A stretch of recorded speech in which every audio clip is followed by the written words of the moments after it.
night. Heroes from across worlds stand and unite. No other foe or force can match their might. The once great people of this world now hide in fear.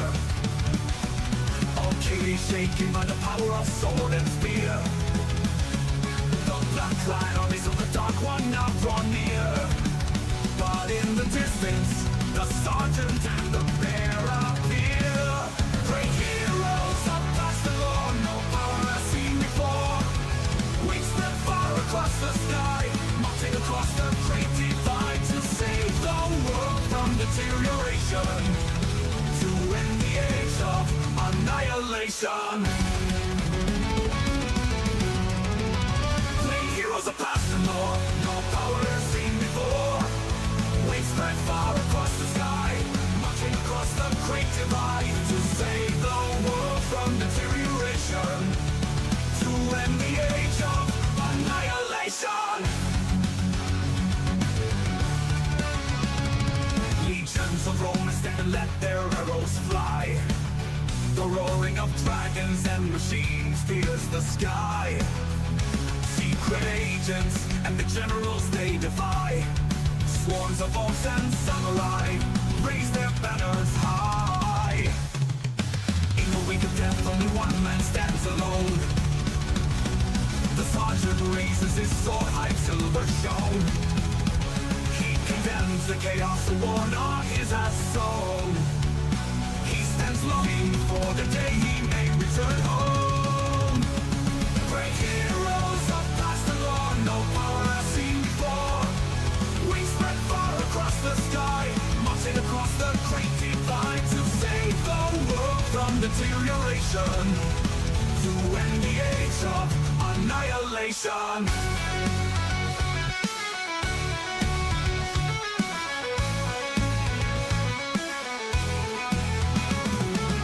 Until the war for the world springs is won, they will fight until they're on none. But a hero will stand alone as one, and the bloodshed is finally done. Great heroes of past the law, no power has seen before.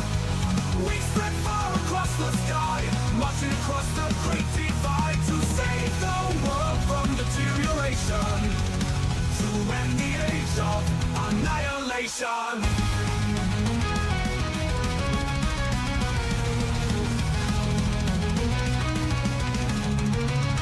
Great heroes of past the law, no power has seen before.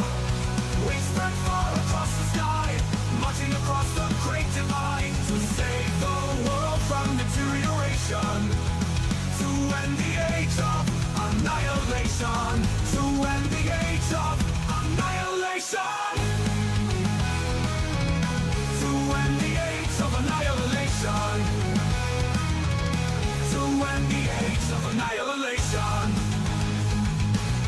to end the age of annihilation.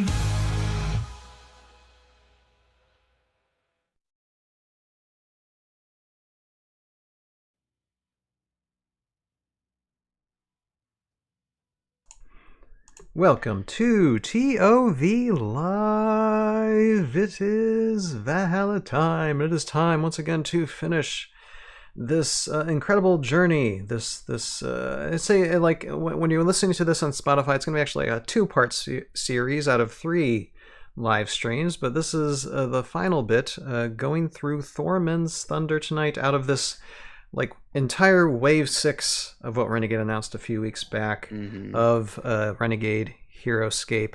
Really like 3 waves in one, even though I do say wave 6. And we covered G.I. Joe. We went through what's that one? Gathering Storm. Storm. Yeah, and last Wednesday. And this Wednesday we're going to go through Thormun's Thunder. And hello, I am Ryan, aka Tales of Valhalla, and I have with me tonight to talk about these things is a Sir, a Joe Crazy, and a Sir, a Jeremy, with me tonight. So welcome, guys, and we're gonna like not go through so many pleasantries. Let's just dive into it, guys, because we have a lot to go through. We got to try and get this done at a reasonable amount of time because it's just Renegade. Okay. not so much next time, please. Please, my heart can't take this. Just like I would actually celebrate if they just say like in February, oh, it's just one or two boxes. Even if it's a master set and a box, that's fine because that still means there'd be less. This is just I see. This is interesting. I mean, if you really, really think about it, this is the end of Annihilation. What the song was just saying in Like, Countdown. Yeah.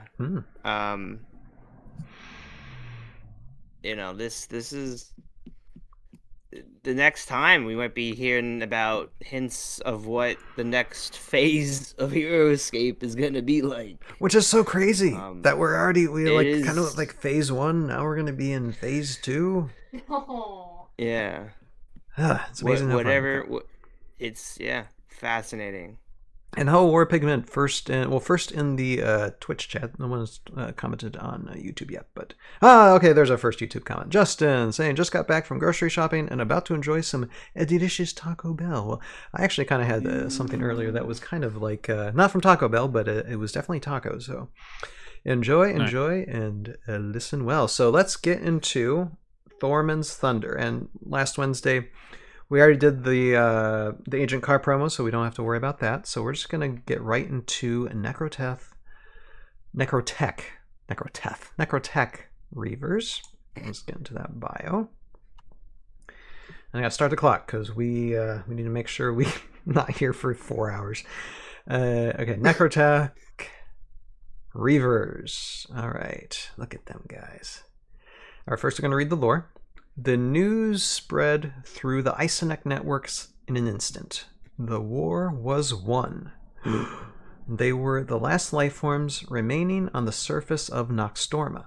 No enemies left, no obstacles to the glorious age of wealth and productivity promised by Iron Lich Viscerat. 100 years passed, then 1,000. Iron Lich Viscerat's colossal machine, the World Eater... Wow. Can we get a big World Eater, please? Bored ever deeper beneath Noxtorma's crust. Meanwhile, the Reavers asked the same question over and over. When will the equation be complete? When will prosperity begin? The answer was always the same from Viscerat and his deathless lords. Soon. It's like any parent. But prosperity never came.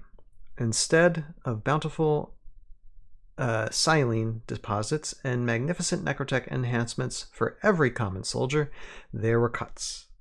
Resources were directed to Viscerat's private laboratory, to the construction of his necromoons, to the Hellforges and their starships, which would seek out distant new worlds for Isonek expansion. Then the silene ran dry. Some Reavers chose to starve, faithful to the end. Others turned on their comrades, scavenging what they could from their corpses. Messages from Viscerat's laboratory became less frequent until they fell silent altogether. Geothermal tremors worsened. Something terrible was happening to Noxtorma itself. But the Reavers barely noticed. Each day had become a ravenous struggle for survival. In the days before the shattering, the Isonek devoured each other. When the Valkyrie Vidar first beheld these grotesque fusions of flesh and cable sitting through the charred ruins of Noxtorma, he recoiled in horror. Their flickering ocular sensors, skeletal jaws, and the eerie blue vapor hissing in their canisters, they were nightmares made real. Yet his vision would not relent. He watched them tear through ancient war machines to survive, ripping out circuitry and weapons, grafting twisted remnants of metal to their own rotting frames. He did not know their names, he did not know their history, but he recognized their genius, their madness, their raw, relentless will to endure. And just moments before Noxtorma collapsed entirely, Vidar summoned them to Valhalla. Whoa, that was intense, and that took nearly 3 minutes. This is, this actually kind of gives me vibes like if anybody's watched the old Planet of the Apes, I'm not talking about the new stuff, the old stuff, Yeah, yeah, yeah. to where doesn't matter where you're at in the timeline. Eventually, you're going to come to the total annihilation of Earth, and it seems like this is the cycle that Noxtorma is in. No matter where you're at in time, someday this is what's going to happen. It's very well written. It gives a nice vibe of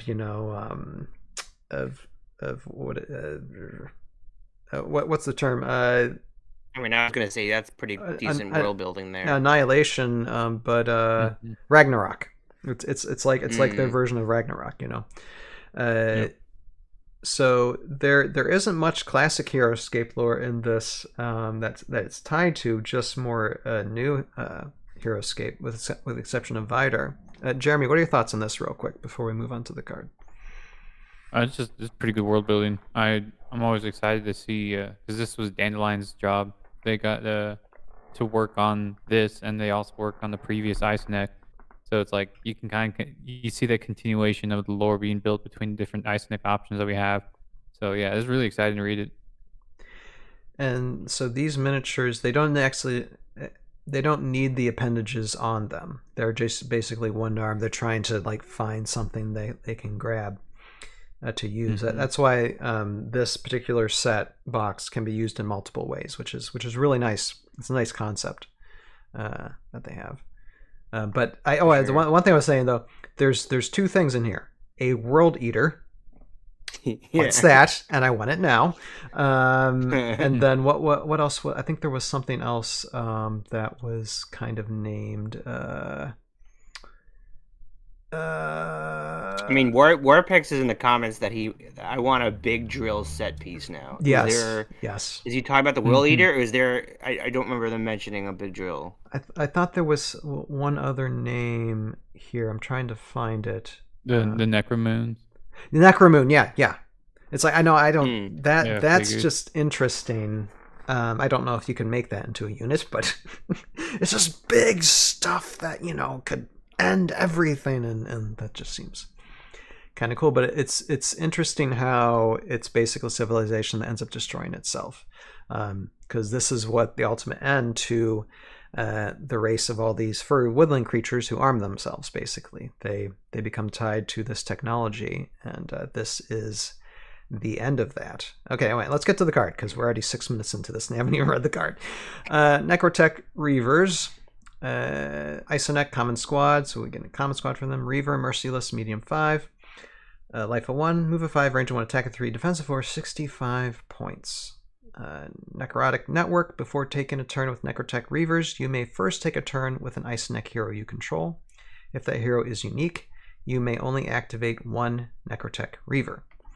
Scavenge parts. At the start of the round, before placing order markers, you may replace one Necrotech Reaver you control with one of your destroyed common medium Isonek heroes.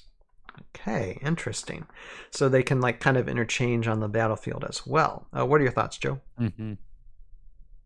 I think 65 is, I guess, fine points, but I just noticed that a lot of the commons have been very cheap. This is, I think, more of the expensive option, and probably a very good balance. But I'm interested in. I like the bonding option where because of all the commons that these guys can create based on their appendages that we'll find out in a bit. But if it's a unique.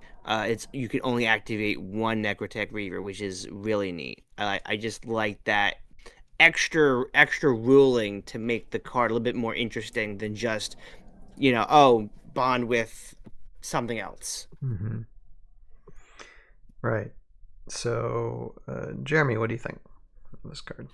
Already, Icenik armies kind of scare me because I've played against them and I have not been able to beat my friend who was playing the Icenik army. Every time he pulls them out, I'm dead. Every time. It's not fun. Because Ironless Viscerod's really, really solid option, especially being able to activate and boost with the injection and things like that. So I don't know. I'm curious to see how this plays out in addition to the Icenik we already have. Using that you get this big old group that can interchange and become common heroes or something like that. But then they also have the bonding with the other Isonex. So I know they're gonna probably make some pretty solid options coming out when they're released. I want to see how that strategy. Not that I want to add more bonuses to the Ice army because they're already beating me. But yeah, it's gonna be interesting to see how they play out. It makes me think of like this is Renegade's answer to a heavy melee army. You know, you get a bunch of, just imagine a ton of these on the field and you interchange them. They're common. Now they're common heroes. As I think you're going to be seeing other options for like scavenge parts and others. It's going to be insane trying to manage all these. I mean, thank goodness you don't have to re-roll anything with these unless you're tacking on some, actually no, it wouldn't work because they don't follow Revna. So acolytes wouldn't work, but that's a blessing in disguise, at least so far for these. But yes, as we're coming down to 10 minutes, that's taking a look at Necrotech Reavers. No, they're really fun. Very nice lore. It's a very good bit of lore there. All right, let us move on.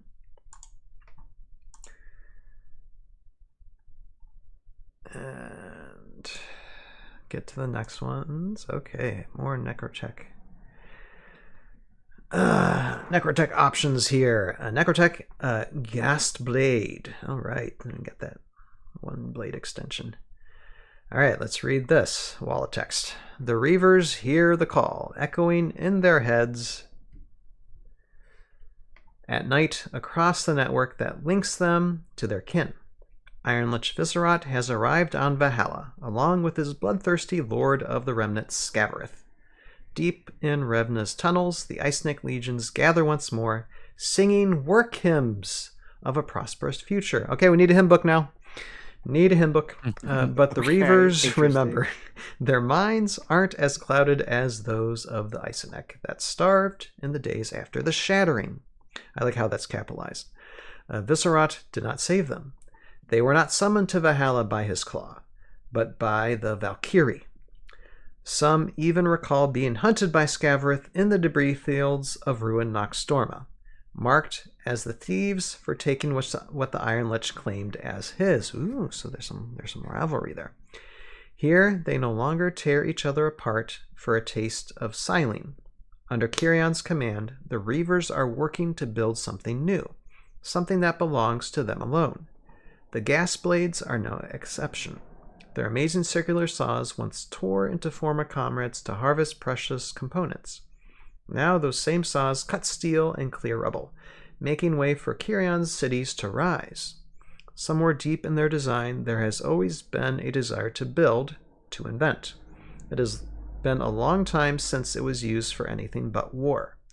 Some of Vidar's followers wonder why the Reavers remain in Kirion's camps, why they lend their strength to her efforts and their blades to her defense when their dreadlord has returned. It is not because they have forgotten Ironlich Viscerat. They remember him all too well. They remember what his glorious promises did to Noxtorma, and they will rend bone and metal alike to make sure he does not destroy a second world. There you go. It shows Ironlich Viscerat's all-consuming power and why he's a nice unit on the battlefield there. Okay, anything to say about this? I guess it just talks a little bit about how, for the lore, that these are not tied to Revna. They're allied with Vidar's faction. Mm-hmm. So that gives them a reason to strike out on their own, and actually almost like they're going back to their roots to when they were furry woodland creatures, you know. And there's like some of their voidness, you know, returning to them. Okay. That's why they have an animal skull. Yes. Yeah. I don't know why I didn't connect that right away. I'm an idiot. Okay. Right. Wow. Yeah, that's terrifying. So now we need the unit that was before these guys. just so he can feel even worse. We probably already have them, Joe.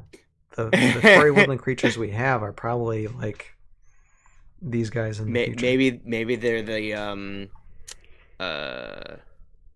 Glide strikers. I was gonna say the glide strikers, because that looks very like not bird, but like fox and like raccoon type of Mm-hmm. skull. All right, we need to do science about this. Science podcast. Science. All right, well, let's take a look at the card here. Necrotech Gasblade. Life of 2, move of 5, range of 1, attack of 4, defense of 3, 30 points, so again, melee. Isonet Common Hero, Gasblade. Oh, okay, it's an actual description. Wild option. So we got a Common Hero, Wild. Interesting. Medium 5.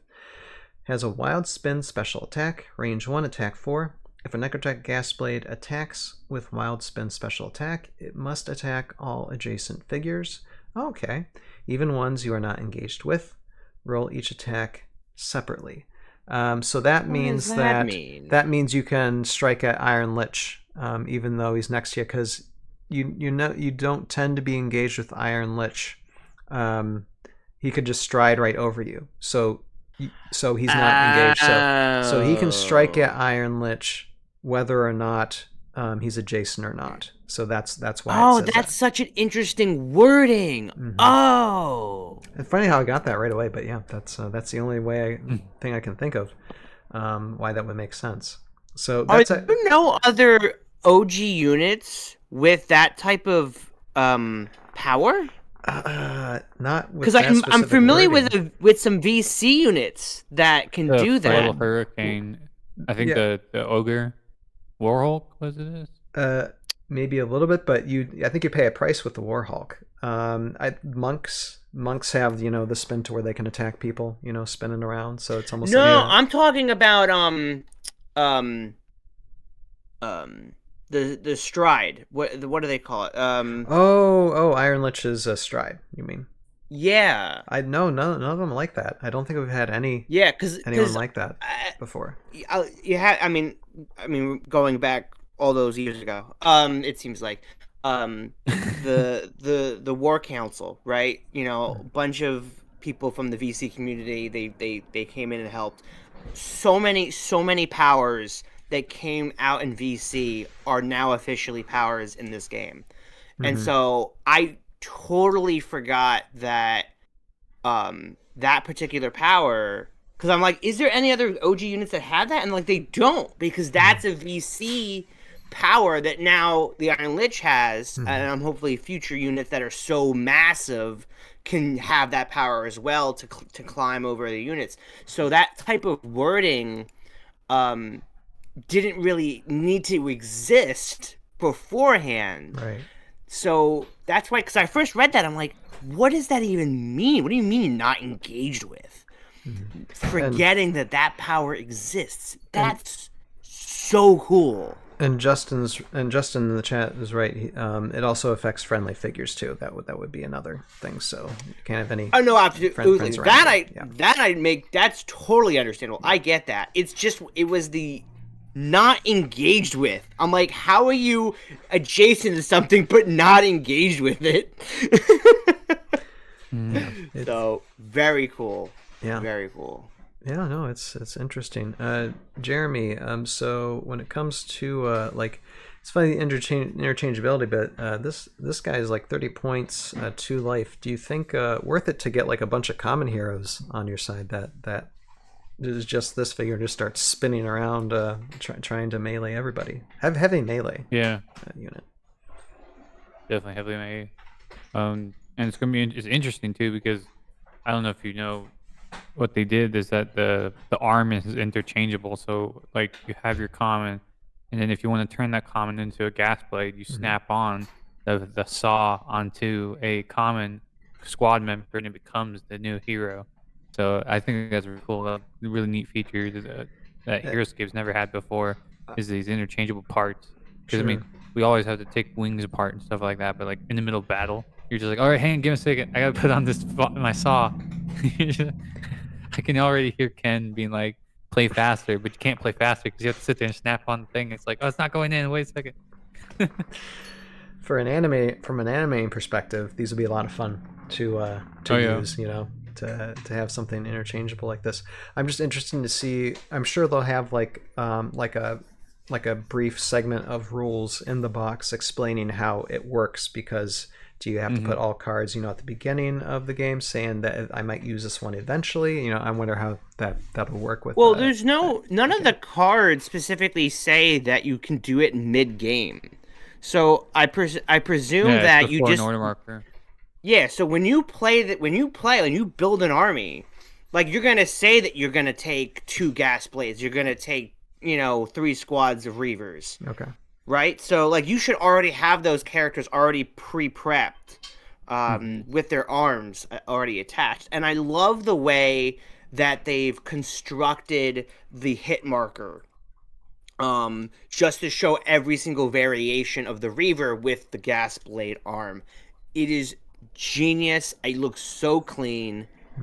And I hope it's not too small for people. Because on the big screen it looks big. But in the card itself, I hope it's not too small where people are like, what does that say? Is it red or not? And the thing, I think we're going to close because we're coming to 10 minutes now. But I think the thing mostly, I hope that these interlock and disconnect easily, and there isn't any huge problems with that, because stuff starts falling off, and then you're bothered with trying to connect and reconnect stuff while you should be in the middle of the game. So that's the only issue I see. Hopefully, manufacturer wise, they already know what they're doing with that. We'll see when we get to it. But that's taking a look at Necroteth Gasblade. Okay, let's move on to the next one. Gotta keep this train rolling. Keep this train rolling. Ghoul Grip. Okay. Let's go to this. Alright, Necrotech Ghoul Grip. Alright. Get a grip, Joe. I need to get a grip. I think he's got a good grip. There. Alright, let's read this lore.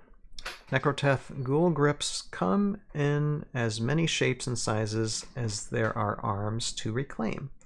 Whether built from scratch, ripped from another Isonek, or salvaged from the mountainous scrap heaps of discarded soulborgs that litter Anude's borders, all Ghoul Grips share one terrifying trait: an arm of metal, injected with volatile silene, capable of crushing a soulborg's skull flat in its fist. When invaders stray too close to Queen Kirion's encampments, they learn why... You know what?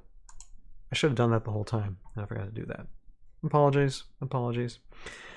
So you guys are looking at a little screen at the very beginning of this. I apologize for like the last 2 videos that you've seen of those, because I forgot to expand that video.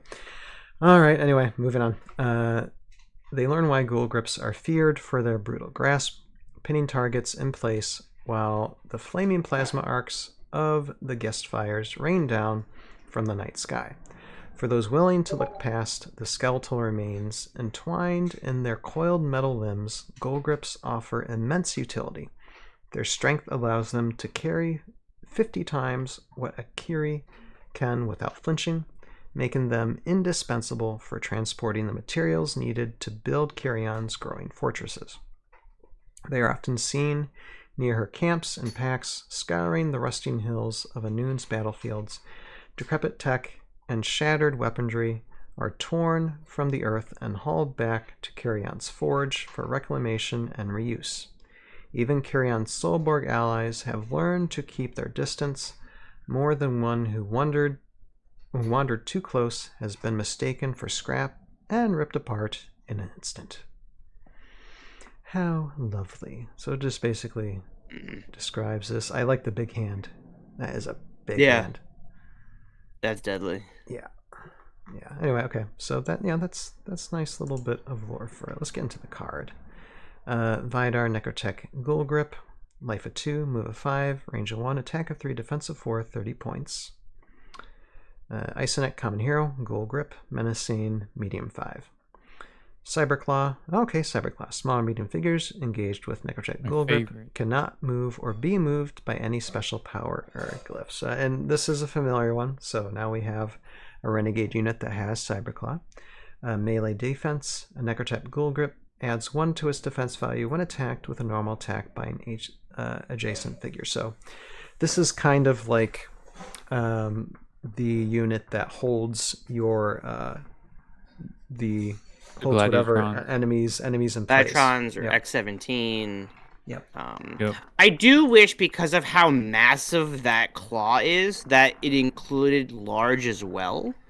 But Or some type of just like crushing attack or something. yeah, that too. Like I'm kind of surprised there isn't, like, they talk about it in the lore, but I'm kind of surprised that there isn't, like, if you get, let's say, all 3 skulls, it's an insta kill, you know, like type of thing. But only if they're cyberclawed or something, you know, like the specific like ruling for it, so that if that happens, if you know, it feels like, oh my god, I did the thing. Like, I mean, it's a good unit for what it is. It's just it's a unit that's supposed to stop, you know, your enemy in its tracks, and then your other melee type of guys just, you know, rail in on them, and you know, Ghoul Grip might get like a spinning buzzsaw at him, but that's why he's got a defensive 4. So, you know, that'll help him out a little bit with that. But 30 points, yeah, that's a very interesting unit. Jeremy, any other thoughts on that? I mean, it's pretty self-explanatory. This is just a recreation of a unit that's already in Classicscape, right? Yep, we got the Gladiatron is now contemporary, which is nice. I get to see my favorite combo get to come back, and it's a new iteration, because I've been a huge fan of the Gladiatron Blastitron combo forever. I always use them. I brought them most of the time at ScapeCon. I think most of my armies at ScapeCon was Glad Blast combo. So seeing that, it's like, you know, yes, it's back. But it's interesting, because I want to, you know, seeing that in play with what we have for common heroes or the common squad. It'd be interesting to see them in all together, how that would work out. Because you use him. I see you use him to grab, but you got to be careful not to like use him to grab something, and then if you use the guy's blade, you might have to end up attacking your own unit on accident. So you got to be really careful how you play this. Make sure you grab them, but not out of the range of the guy's blades, but within the range of the firing ranged ones. So I think the good thing, and we'll get into the other Necrotech, but I think these common squads, common heroes, you buy a bunch of them, I think they can handle, I just have a feeling they can handle many types of armies, depending on what they're up against, you know? So it'd be interesting, like, these guys trying to find ways to beat them, because yeah, I think they're a recreation of, hello Derek, how you doing tonight? A recreation of Gladiatrons, like you said, like they're saying in the chat, which is great. I think the people at Renegade, they understand that those are, you know, those classic units are like heavily used, and so it's like, okay, let's have some that are similar, that fits the purpose for us as well. So, and still making them a little bit different, you know, tweaking them a little bit to make them fun. So yeah, I really like it. Joe, any other thoughts on this unit? Yeah, I mean, this is more of a generic comment for this entire box, but man, because I just noticed that Derek said that he's going to grab 4 boxes of these, and I'm realizing I don't think 4 is I don't think 4 is enough. No, I don't think so because either. if you want to have the heroes and have multiples of those heroes, you got to, like, even if you wanted 2 Ghoul Grips, you're gonna need 2 of those boxes. But then you're only gonna have 2 squads of Reavers? No, you want at least 4 squads of Reavers plus your heroes.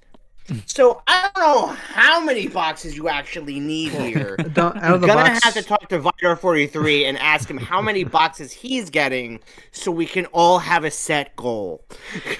Well, the great thing with these boxes, they carry 6 minis, right? So that you can interchange. Yeah, so yeah, you I get think 2 so. of each. Yeah. So Oh, you can have the option of having the common squad and then 3 of the common heroes too, which is awesome. Or you can just have 2 of the common Hmm. squads and none of the common heroes.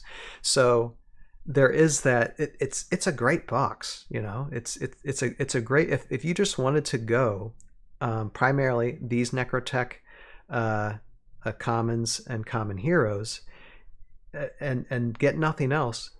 I think it'd be a great army to use and start building and for renegade tournaments and such. I think they might be a good option for that. So, but let's Yeah. close this out. Oh, do you want to say something, Jeremy? Yeah, I'm thinking about like in terms of numbers because your common squad can become the common hero at the start of a round. It'd probably be good to just have like you 2 sets because then you have what 3 squads worth of the Necrotex, and then you already have the heroes out. Then when they die, you just replace those heroes with new heroes from your squad members. So you're just kind of like recycling what you can. Right. It's almost reminds me of like the acolytes, because Hmm. really you only need 1 or 2 squads for them to be effective. You don't really need that much, so you don't need to buy. Even though the common squads, you don't need to buy as much because they just keep on coming back to life. So I think the same might be said for these guys. You might think you need a lot, but it might not be necessary to buy a lot. So we'll see how they end up playing. I think it's going to be very interesting. Anyway, let's take a look at Necrotech Gold Grip, and let's go on to the next one. Let's see. I think this is the last of the Necrotechs. Geist Fire. Geist. Okay. Oh, now we got our range one. All right. So this is Necrotech Geist Fire. It says the Necrotech Reaver's greatest asset is their ability to forge weapons for themselves that fit the task at hand. Centuries of scavenging among the junk heaps of Noxtorma's ruined cities honed their craft, and now Valhalla's battlefields, strewn with the debris of many worlds, are ripe with abandoned weapons and circuitry for them to rip from the wreckage and integrate into their own systems. Ryder quickly discovered that their ingenuity for ruin rivaled that of his greatest inventors. The Reavers were more than monstrous survivors. They were engineers of annihilation, endlessly inventive and ruthlessly efficient. Necrotech Geistfires are created when a Reaver constructs a cannon that ignites its silene reserves to project a ghostly plasma flame. Ooh, I want to animate that. The resulting blast liquefies flesh and circuitry with ease, burning so hot it risks melting the Geistfire's own internal systems.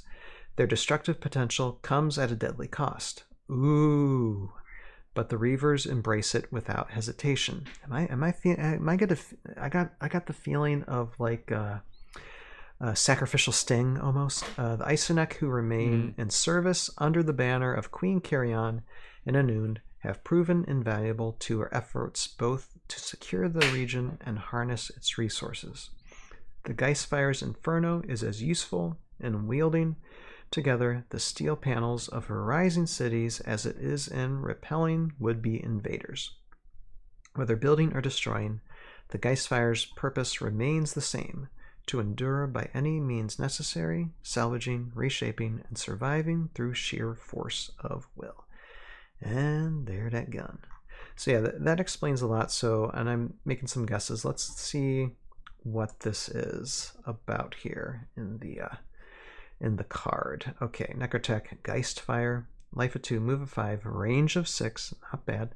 Attack of 3, defense of 3, 30 points. Not bad stats for 30 points. That's pretty darn good stats for 30 points. Isonek, common hero, Geistfire, wild, medium 5. Unstable Blaster. After taking a turn with a Necrotech Geistfire, if that Geistfire attacked a non-adjacent figure, you must roll a 20-sided die.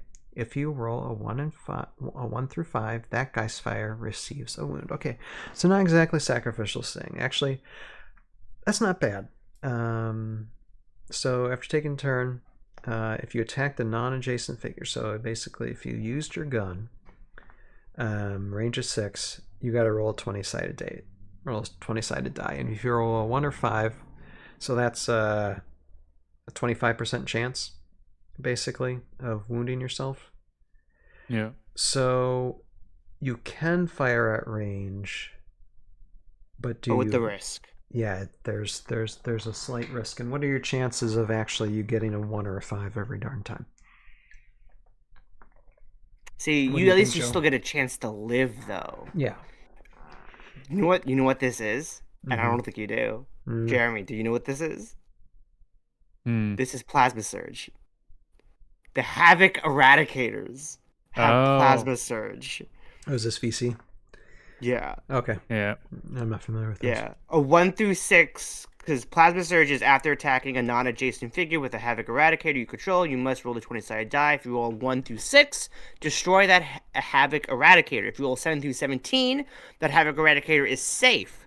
If you roll 18 through 20, you may attack again with that Havoc Eradicator.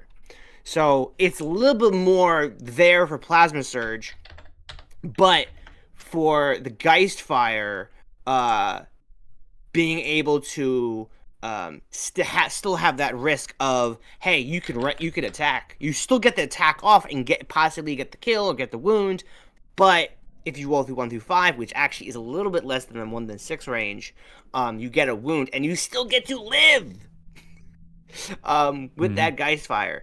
Oh, I love that. I love that so much. And I these wish. actually are a little bit better than Havoc Eradicators because they're like Yeah. 90 points. And this one's 30. Well, actually, it's the same cost basically because you got 3 in a squad. Although this one has 2 life when these only have 1.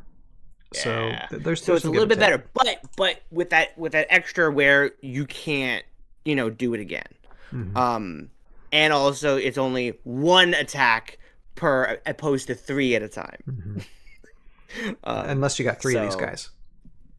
No, but even so, Mhm. like I'm saying per turn though, because when you're Oh, you're you're only doing bonding 1 at with a the Reavers, you're only bonding with 1 hero, but because these are common heroes, you can move all 3 of your Reavers before I should say after you move your Geistfire. Now, So I'm thinking when it comes to, and Jeremy, tell me what you think about this. I'm just thinking how these operate as a whole. The attacks you're getting out per order marker is 4 basically, right? That's basically that's all you have. I don't think you can do any more than that. Is that correct? If you're using all these together, because it's like 3 commons and then just 1 common hero, I think. Yeah, because if you're using the common hero, you only get to use it that during its own turn. So that would take a whole turn to use it versus the 3 that we have with the squad. Mm-hmm. So I'm just trying to think. Okay, how many times can they hit per round? Because it's very important in Heroscape to have like your synergy, but also your synergy in order to dole out as many attacks as possible per order mark, and that usually helps you win the game. For these guys, I don't think you can do any more than 4, depending on who else they could bond with though in the future. So. I mean, look, if you want to bond with a hero, I mean, if you squad take I mean, technically, yeah. Actually, you know what? If I go to the Reavers, real quick, if you it's a unique hero, only 1 common can right. Can, so can technically, move. it's 2 activations. But these are common heroes. Some of the heroes can pack a bit of a punch. Yeah. Mm-hmm. So just give and take depending on what hero you're using. Yeah. Right, unique heroes. These are common heroes. Right. So as the common hero, you can do 4. But for example, if you want to bond with, what's the snake guy? Why can't I think of his name? Oh my god. Oh, Scavrith? Scather, thank you. okay.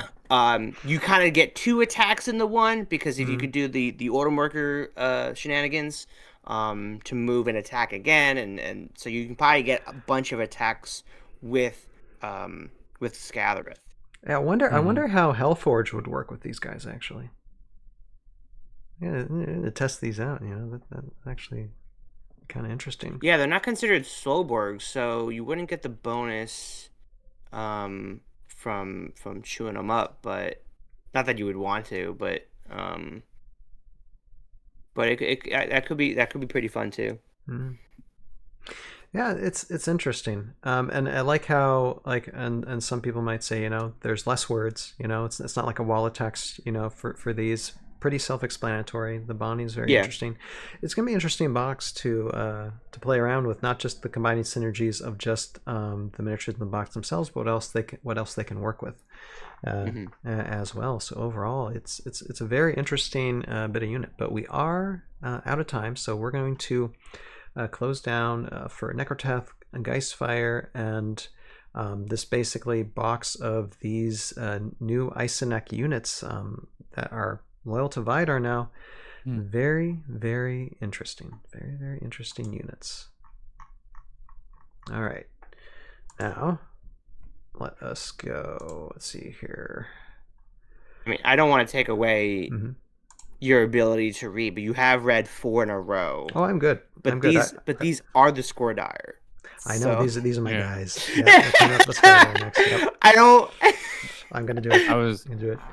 I was excited when I saw these get announced, or when they mentioned them, because I was like, man, Ryan's going to have a hoot when he sees these come out. So I can't. I was we're waiting. gonna I was doing waiting this whole time. Score die. See, this is why I gotta be quiet. But And anytime you want me to read, please just Oh no, tell I'm me. fine. I'll read for you. I am good. So I'm just looking Okay. at the chat real quick. Warpig saying, I don't think I'm ever putting the arms on. Yeah, just those Why? Isoneks as a common squad themselves is just having a ton of common squads, with them, because just heavy with the melee. I mean, there's different ways, different strokes for different folks. Yeah, there's lots of options with these Necrotechs, for sure. So, and it's just, hopefully this is just the beginning for these. Hopefully we get more and more to add on to this meta. It's just, very, very. This Thormun's Thunder's wave feed the is Justin exactly... says, and that's why I thought Justin says feed the forge works with Isonek too. It's any Stolborg or Isonek unit. Oh, okay. So Gotcha. Yeah, I forget about that. it works for both. Yep. This is exactly the kind of expansion we needed. Now, personally, I would rather have Revna Isonex to bond with. I like those, but at least for this next batch box is. Oh, I mean, once again, I wish they were Revna, but I understand why they're not. But we'll probably read a little bit of lore for this that, is too. exactly kind of what we need.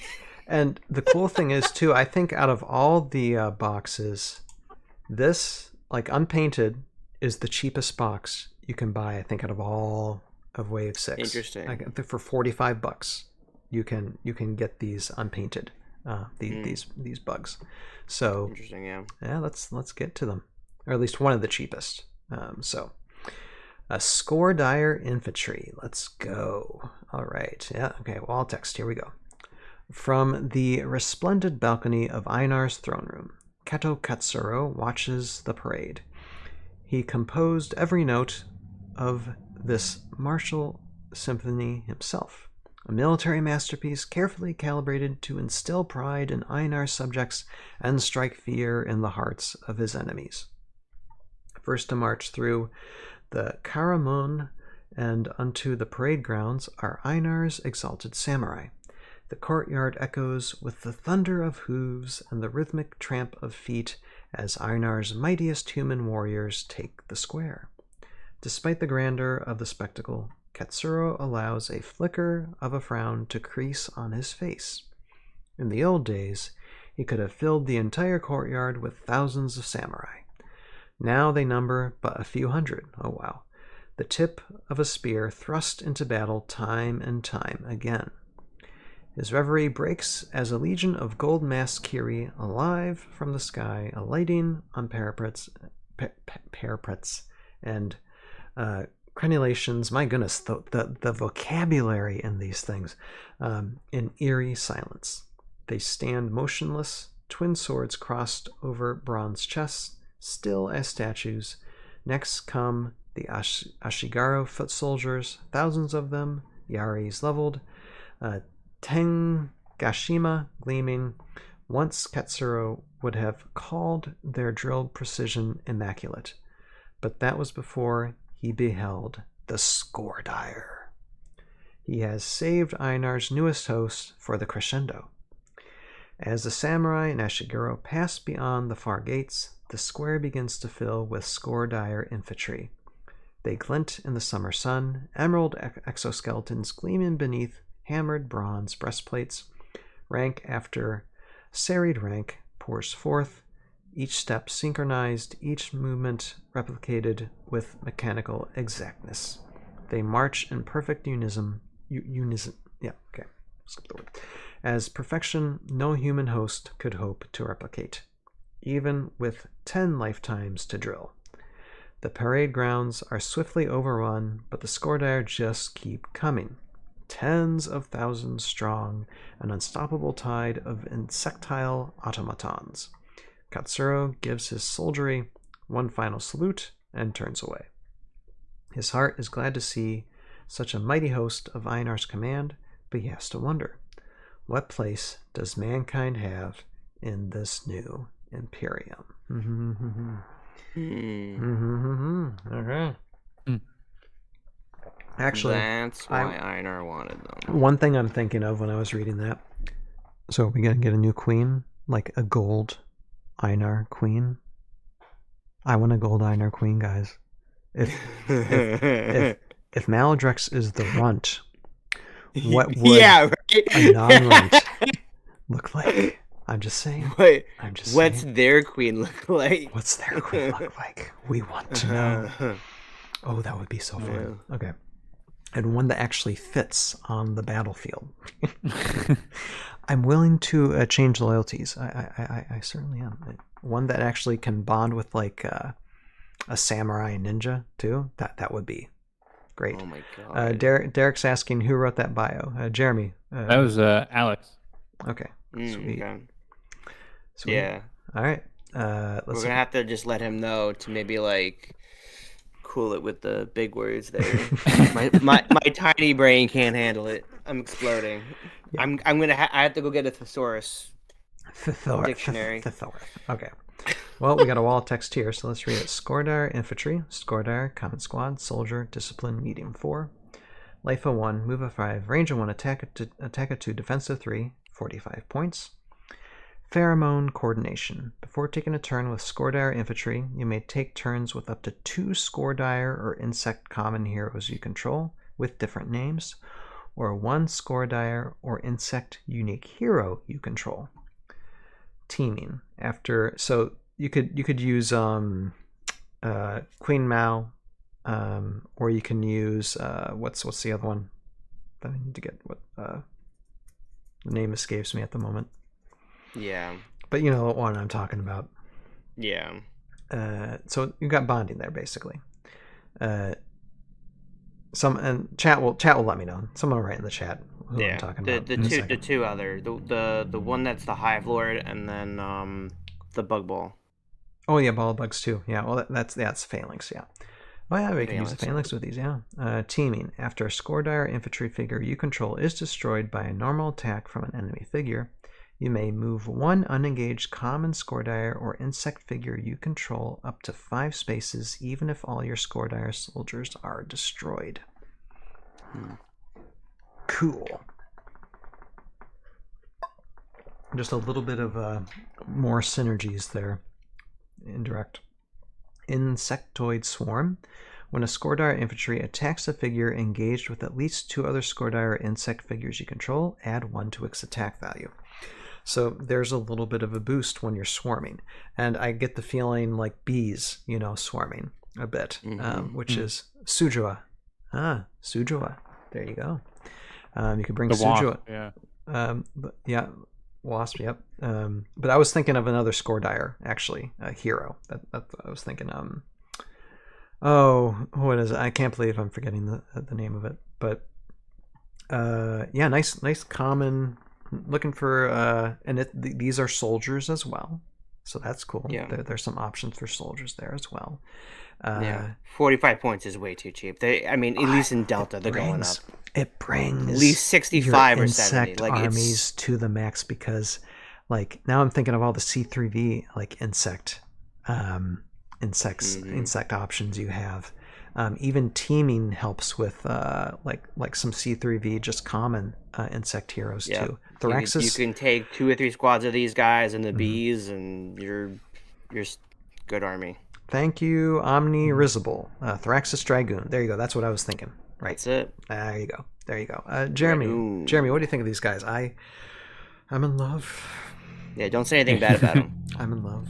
Yeah, no, this is probably like backbone of a Insectus Scoredire army now. So if you want to make one like specific army for the Scoredires, you'd probably get a good bit of infantry to back it up. Gonna have to. With the bonding. The bonding is just really nice because they get to you take a turn with them, you get to move them if they're if they get hurt. And then if you have a bunch of if you have the swarm, you got someone engaged with multiple bugs, you get extra attack. So it's just bonuses all over the place. Yeah, I love these a lot. Anything else, Joe? Then we will. I mean, I never thought in my days that I'd be like, yo, I gotta play Einar. Never in my life have I ever would think that, but here we go. No, was a samurai. Here we go. Not my style. Not my style. Love it, love it, love it. Okay, so let's take a look at Scoredire Infantry. I'm in love. I'm in love. I'm in love. All right. Let's move on to... All right, Spitting Hive Soldier. Okay, here, Spitting Hive Soldier. Oh, pretty, pretty, pretty. All right. Dernipia's Laboratory Log, 278 AMR, 21st of Scandig. Specimen 73, Spitting Hive Soldier. Dissection confirms a close relation to Specimen 70, Bursting Hive Soldier. Their overall anatomies share significant similarities, and both possess the organ responsible for producing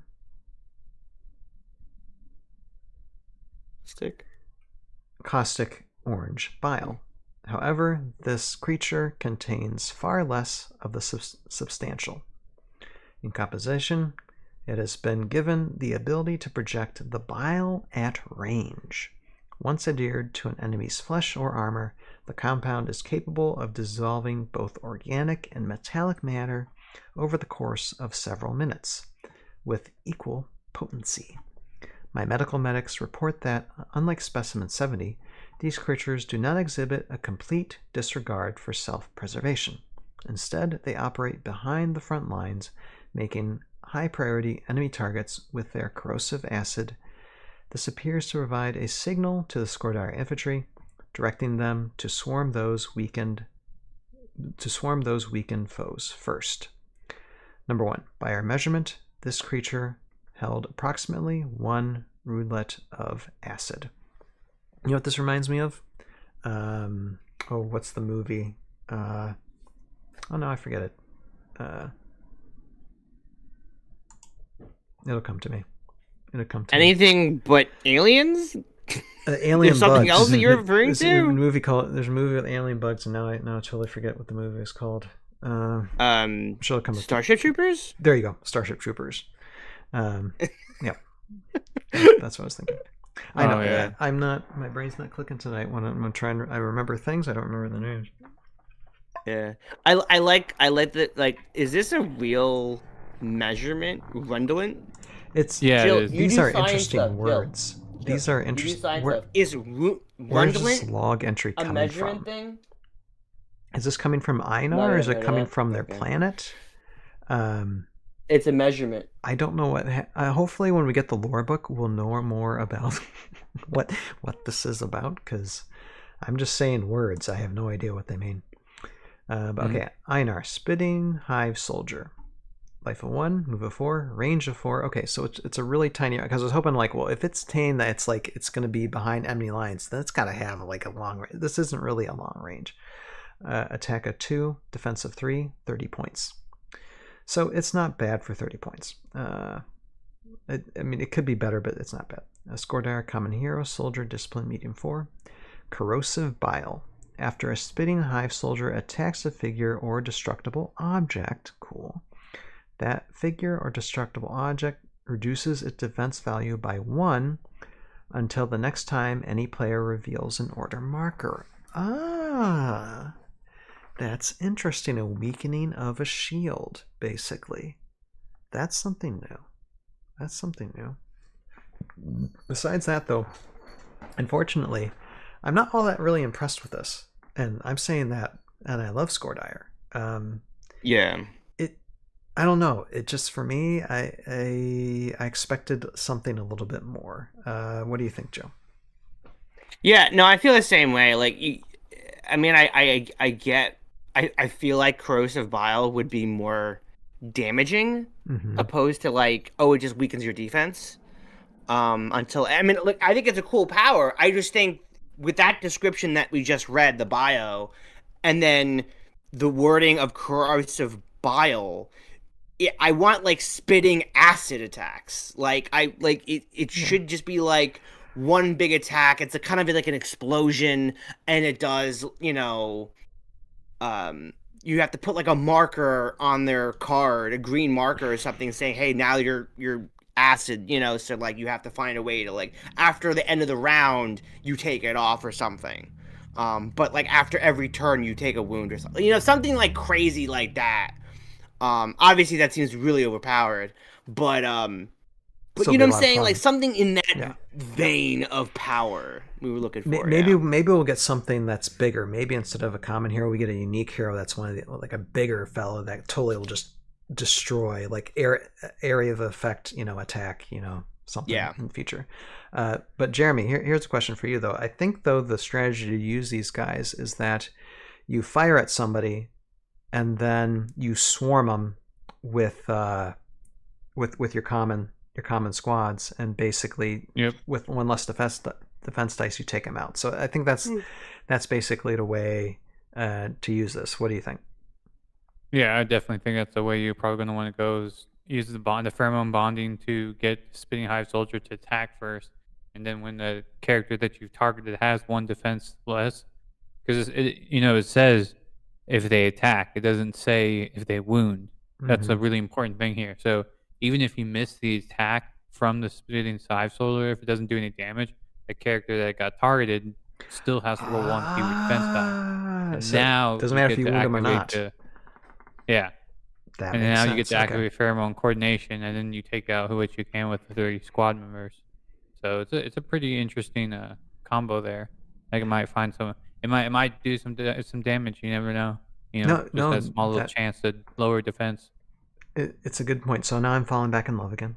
Now that I realize that, and we got some. Let's see, we got some comments here that I'm going to read just because it kind of goes with this. So let's see here. AHS Doria says the character who wrote the bug study was also mentioned in the bio for Valgard. Oh, okay. Could be wrong though, so we'll have to research that maybe in the future.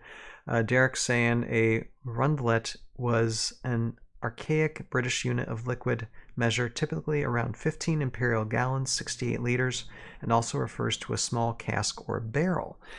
That's interesting to use. We got some smart people You just here. Google that? I don't know, but that's There's cool. no way you just know that. That's cool. But interesting. Thank you for doing. Even if you Google, thank you for Googling it. It's good to know.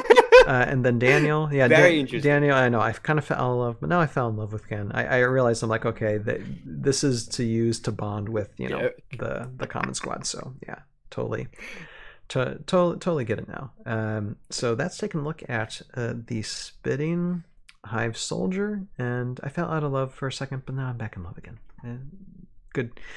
Good to use, and I think we need to read the other ones to get the full understanding of what these bugs can do. So let's move on to the next one. All right. Lurking Hive Soldier is next. Okay. Lurking Hive Soldier. Look at this guy. Oh my goodness. Okay, here we go. Dernipia's Laboratory Log, 278 AMR, 19th of Scamdig. Specimen 72, Lurking Hive Soldier. As I suspected, the specimen's ability to stalk across battlefields unnoticed and hide in plain sight is not solely the result of its nimble limbs and silent method of movement. Oh boy. Though those traits undoubtedly contribute, the key appears to lie in an organ located on the creature's forehead, which modifies the pheromonal connection that allows the Scordier under Einar's command to function as a kind of pisonic gestate. The specimen emits pheromones that trigger an avoidance instinct in susceptible enemies, generating an aura of imperceptibility. I will instruct my field of medics to observe and document this effect in live combat conditions. Number 1. The bladed forelimbs are not surgically implanted, as we previously presumed, but are in fact naturally occurring biometal. Perhaps the Queen would permit me... There's another Queen! There's another Queen! It says it right there! It says it right there! There's another Queen! The Queen would permit me to observe the development of one within its egg. This is confirmation for me. There's another Queen. There's another Queen to vie for my subservience. There's another Queen out there, guys. There's another Queen. And if this new Queen comes out, because I have a thing about red. If it comes out red and armored, I don't know what I'm gonna do with myself. I don't know what I'm gonna do with myself. All right, so let's look at the card stats abilities. Yeah, Valgor did have a alien arm, Joe. Yep, that's in his lore. Yep. Okay, Einar, Looking Hive Soldier. Scordier, Common Hero, Soldier, Discipline, Medium 4. Life of 1, Move of 7, so this guy can move. Range 1, Attack of 4, Defense of 3, 30 points. Of course, Disengage, we know that. Concealment 12. Okay, here we are. If a Lurking Hive Soldier is targeted and would take 1 or more wounds from an attacking figure who is not adjacent, you must roll the 20-sided die. Count the minimum number of spaces between the attacker and that Lurking Hive Soldier, and add this number to your die roll. If you roll 12 or higher, ignore these wounds. Now, what does that remind you of, Joe? It's a Brave Arrow. Bingo. Yeah, I like this. I like this on this type of unit. Mm-hmm. Very, very elusive. Can move around. I don't remember the droids. Does anyone remember the droid? The Droidicas.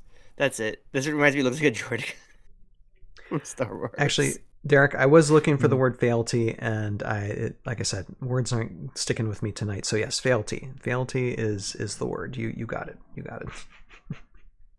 Fealty to a new queen. Yes. But yeah, Joe.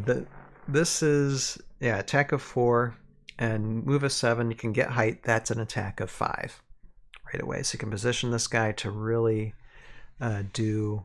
I mean, it's only 1 amount of damage, but you know, you're combining this with the common squad. Yeah, that's these definitely work together like the Necrotech armies before. These work well together as well. Any other thoughts with this, Jeremy? Well, there was Daniel was saying in the chat about this goes with that pheromone combo again, because you have a spitting hive soldier who lowers the defense, right? And then you send this guy with potential attack 4 or 5, and then you follow up with the pheromone coordination, and you get the infantry to finish off. I mean, it's a pretty solid one shot if you're looking at an option that can get you one. Yeah, Warpig, I think a lot of these are going to see play. There's just so many interesting combos, and like I said, and I was saying this during the React stream, this could change the meta quite significantly, how these are done. But at the same time, a lot of these you can see are revisions of what we've already seen through Heroscape. There's just some added tweaks and ways to use them. But yeah, I'm liking different flavor as well. Yeah, exactly. Yeah. So, I love that. Yeah, absolutely. So that's looking at Lurking Hive Soldier, and let's move on to the next one.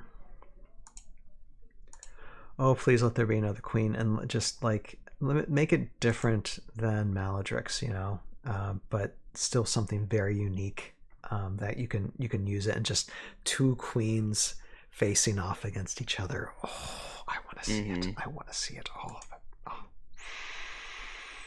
Okay, last one. Bursting Hive Soldier. Bursting Hive Soldier. Doesn't he look hungry? All right. Another laboratory log. Here we go. Dernapia's laboratory log 278 AMR, 15th of Scamdig. Specimen 71, Bursting Hive Soldier. Continuing my series of studies regarding the Skordire in Einar's army, I have turned my attention to the methods by which the Queen engineers them as living bioweapons, both for my own interest and for potential military applications and other genetic initiatives aligned with Einar's cause. This is just hints towards things that they could be developing in the future, you know, which just, even if it just sticks to lore, I love these hints. Obtaining the intact post-mortem specimen of this subspecies for dissection proved exceedingly difficult. When I requested one that had expired in combat, I received dozens of melted fragments in lieu of a viable sample. Eventually, with the assistance of specimen 62, this one was persuaded to submit to testing. The most notable anatomical feature of the creature is its oversized, translucent abdomen. The structure contains nearly a hogshead of caustic orange liquid with neural signals. When neural signals cease transmission between the creature's brain and its nervous system, the reflexive pulses involuntarily rupture the abdomen, releasing the fluid in a violent burst that coats all nearby combatants. My field medics report that these creatures display extraordinary ferocity and frequently lead charges into enemy formations, harassing frontline combatants. They appear to be bred to suppress all instincts of self-preservation, favoring a violent, explosive death, which I love, for the sake of the hive. Number 1. Other Skordire appear unaffected by this acid.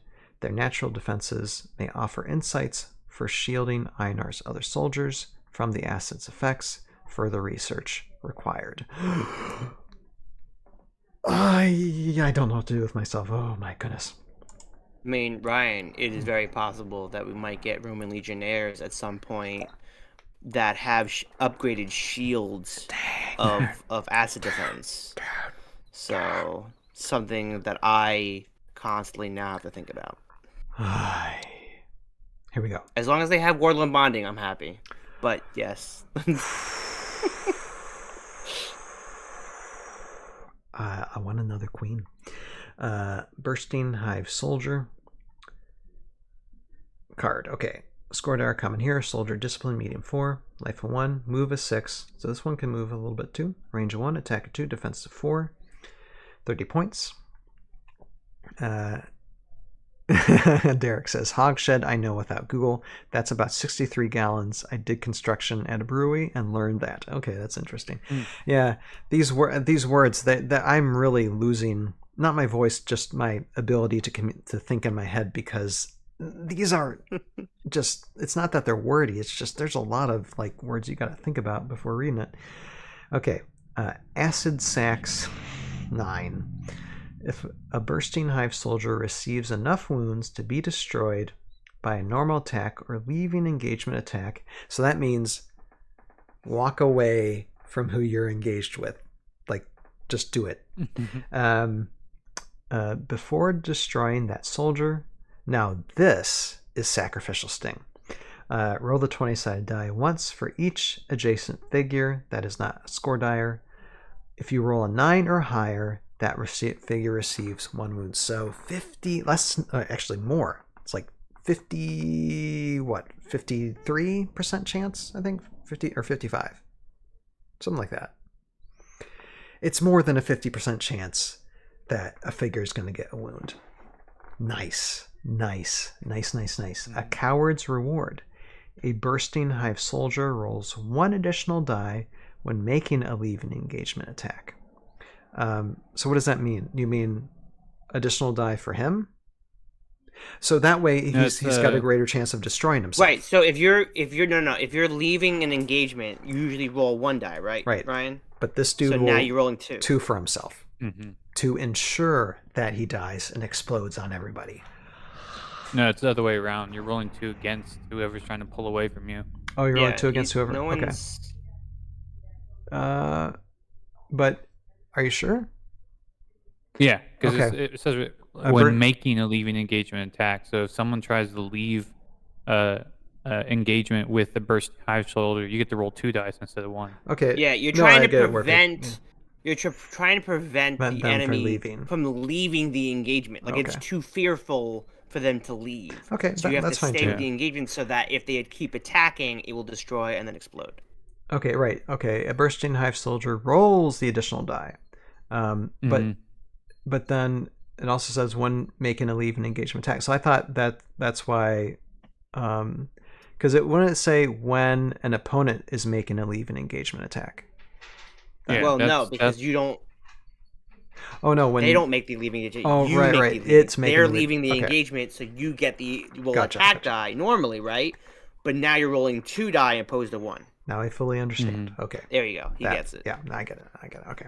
See, sometimes I need to be told these things, but still, that is cool. So it's like you're stuck with them, and yeah, this is just like a I don't know how big he is, but it's like a little bug of just explosiveness that once you're adjacent to him, you're gonna die, or you're gonna be heavily mortally wounded, which is awesome.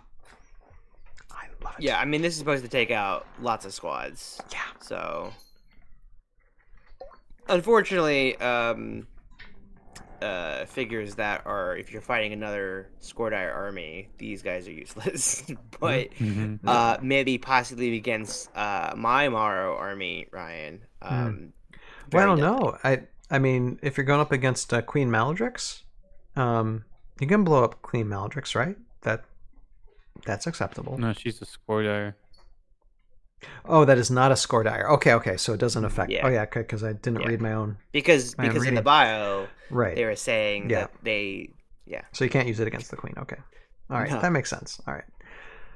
Hi. Well, Derek, that is gross, and I'm not even going to repeat that for all the children listening. I wonder if he's referring to like the fossil from Jurassic Park. Oh, the amber. Oh, is that The a amber, quote? Is that a yeah. quote? Okay. No, I don't think it is. But I'm Okay. just saying, like, because like a lot of those things are like lollipops. Like they like that's what they sell in the gift shops and stuff, right? Like it's like a there's an actual bug in a lollipop.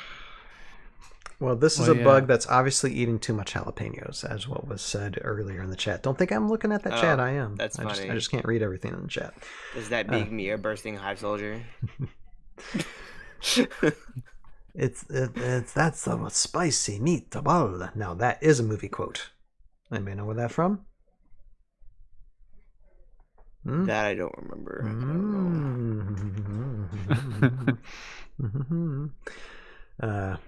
But anyway, yeah, I like this a lot. Just the whole combination of everything for these guys. Yeah, I'm falling in love even more. And now I'm back to demanding. I want a new queen now. New queen. New There he queen. goes. New queen. The demander. New queen. New queen. Okay. So, yeah, that's taking a look at Bursting Hive Soldier. Love my bugs. Love my bugs. Need more now. Got more. Need more. All right. Oh, it's from the mask. Okay. Say what?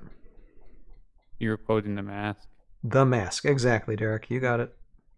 Yeah, Derek got it. You got it. Okay. Now, this is a name. I can't. Nuklave? It sounds. Nukkalavi. Nuklave? Nuklavi? Yeah, Nukkalavi. Not Ratatouille? Knuckle Is it in Nukkalavi? Ratatouille as well, Warpig? It could be. I've seen that movie once or twice because my son watched it when he was younger. It could be, but I was referring to The Mask for sure. Daniel's saying, Daniel, are you telling us something we don't know? A new Einar Queen Skordar that can respawn common Skordar like the Morrow Hive would be cool. Yes. Oh Don't my give us gosh. hope. Oh my gosh. You're making me now more darn excited. Oh my gosh. A Morrow Queen that's like a A walking. movable hive would be such a win. Even if it was like two the movement, you know what I'm saying? Like this giant thing that just like Stop the stream. puts out, like it just has giant egg sacs, and you just kind of puts out whatever, you know, any Stop. of the common things. Oh, Stop the stream. Just stop the stream right now. We just don't give us hope. I'll take it even if it's 200 points. It's don't give us hope. yeah, and actually one that can bond with Morrow, Joe. A queen that can bond with Morrow. We'll never see that. You know that they like Einar found a way to integrate Morrow. They would never. Morrow pheromones So with a This hive part queen. feels like the flood. We never want to open those doors again. Yes. They set the halo off, and like they're just respawning everything else but the flood. But eventually, the flood will come back. So Okay. Let's move on though. Okay. yeah, The sounds French. Nucleve, however you say it. It's actually hang on. Or just make it a warlord. Yeah, that's true. Warpig. Okay. I know there's a certain way to say these. Someone will probably put it in the chat in a second, but let me read the lore real quick. Okay. Oh, and it just says it over and over again. yeah. Get that pronunciation practice right now. Here it is. I don't know it, but it's Irish. Okay, good. Nuclave, right of head ye ought to be, Nuclave, demon out of his brinish hair, Nuclave, dreadful it be, eyes aglow so evilly, Nuclave, scourge of crop and beast and tree, Nuclave, neath dark moon marauding fray, Hook, I say Hook, I don't know, Nuclave, the end must be silent then, neath dark moon marauding fray, Nuclave, futile to flee, soon, subsumed, and I'm drooling out of my mouth, your soul will be, Nuclave, right of head ye ought to be. For those of you who are listening to this on Spotify, I sincerely apologize. Dorum had shared the old shanty with the Voidwings crew when he first joined, a gruesome tale to thrill a gang of salty pirates. It quickly became a favorite song, the kind that made the long hours and sea spray go by faster. Tonight, however, Dorum kept silent. The others sang on, oblivious, their voices echoing over the waves. Only Quan the elf. We do not have a Quan the elf. Where is Quan the elf? I want him right now. Caught Dorum's grave expression. I'd like it too. At least that's one I can pronounce. And returned it in kind. The one truly believed in Nuclave. And I'm just going to say it. I don't care if that's the right pronunciation or not. I'm going to say it that way. They were bedtime horrors, stories told to scare Phalundian children into obedience. The ancient epics said that they had been banished long ago by the great mages of the Second Age. But when the knaves of the Silver Scimitar joined the crew, they brought news of fresh monstrosities summoned by Revna herself. Oh, yes. To fight beside her loyal undead. Quan had seen one. It's true, I've seen one. Only a glimpse, but enough. A grotesque fusion of horse and man, its skinless muscles pulsing with blackest blood, clawed arms dragging near the ground, and it's got two sharp fat, look at the bones! And two horrible heads exhaling a sickly macima. The sight matched the old tales too perfectly. It could be nothing else. Revna had unleashed Nuclave on Valhalla. The next day, Quan accepted her gift of freedom and joined the Crimson Fleet without hesitation.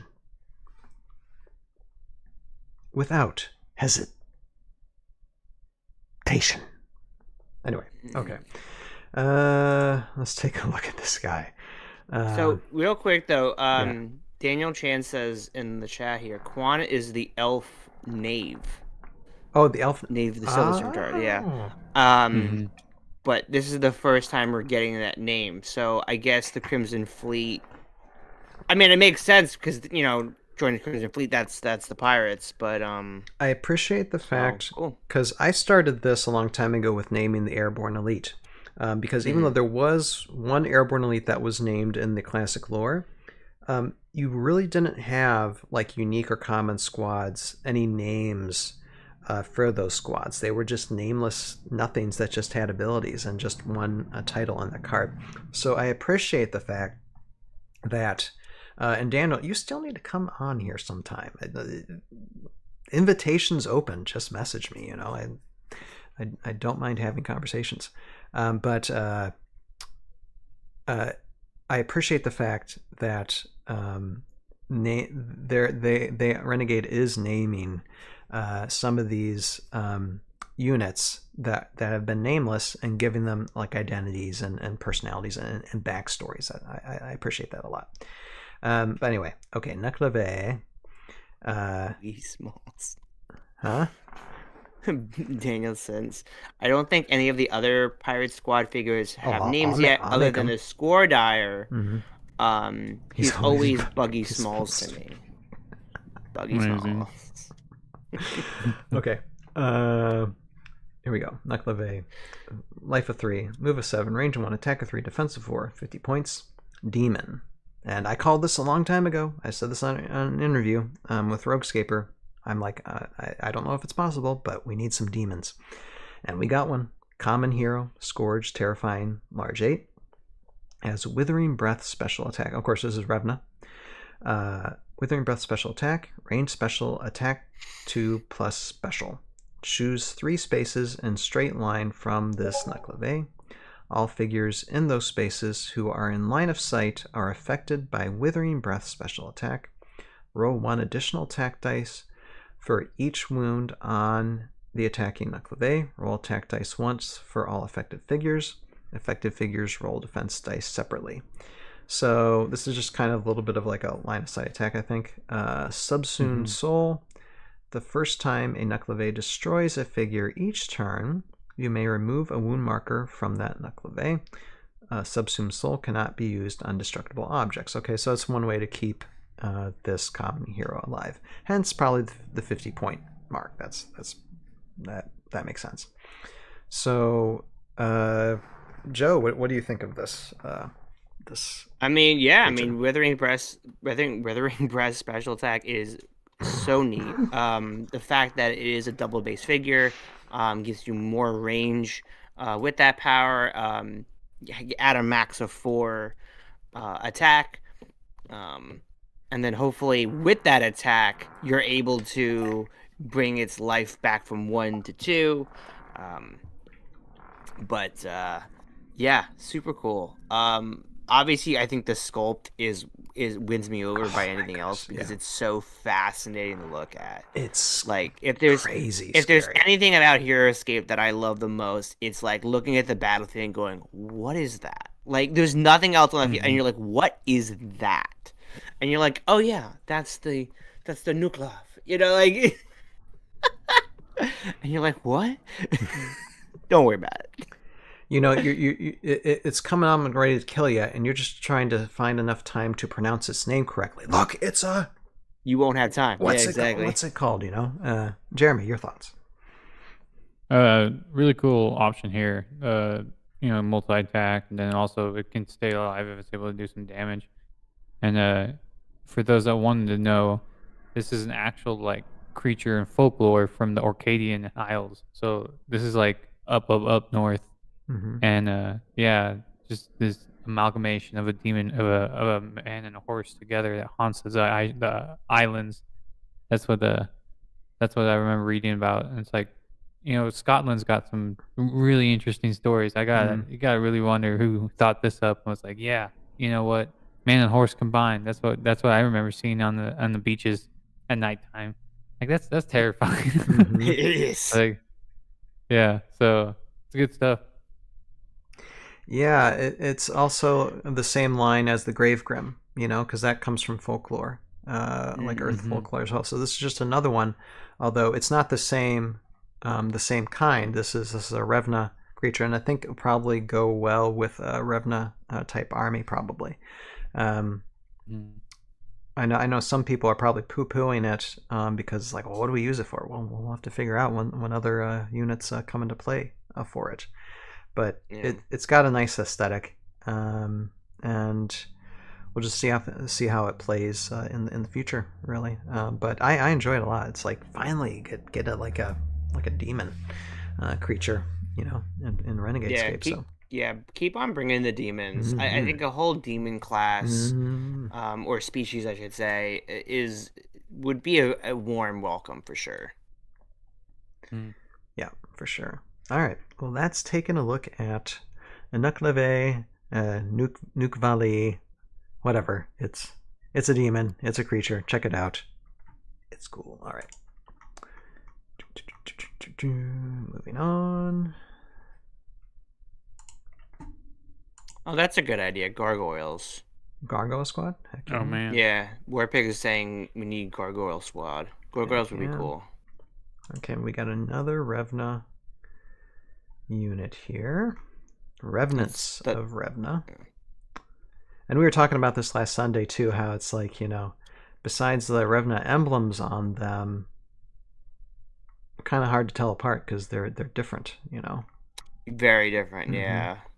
But let's read the lore first and see what they're about. A lone Kiri wanders through the empty ruins of Hesheva. He trails his fingertips across the broken stone, whispering to himself.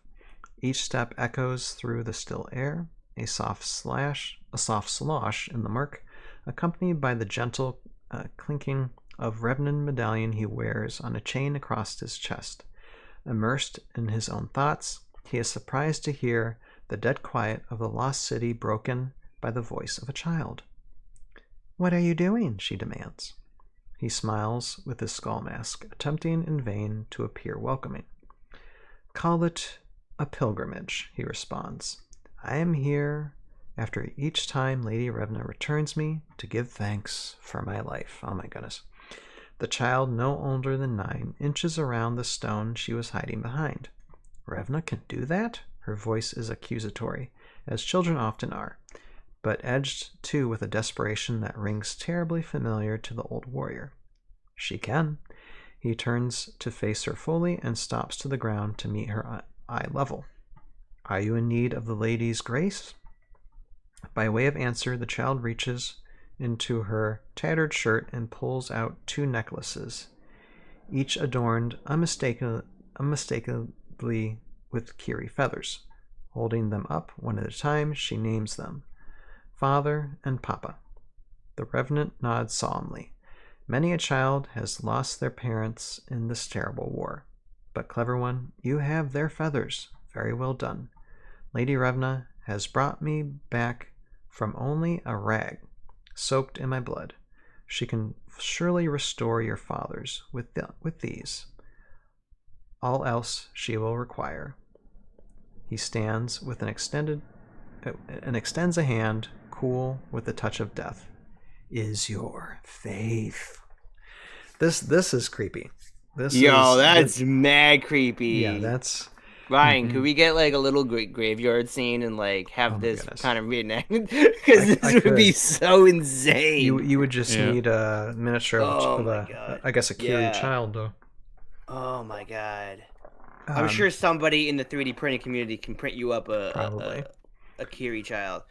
Oh my god. this just shows, like, I mean, Revna ain't innocent, and I've been saying this ever since the beginning. She's just a different class of villain, which makes it so unique. Because you have like Ukar, who's very brutal, but Revna is a villain that believes what she's doing is the right thing, as all anybody will do.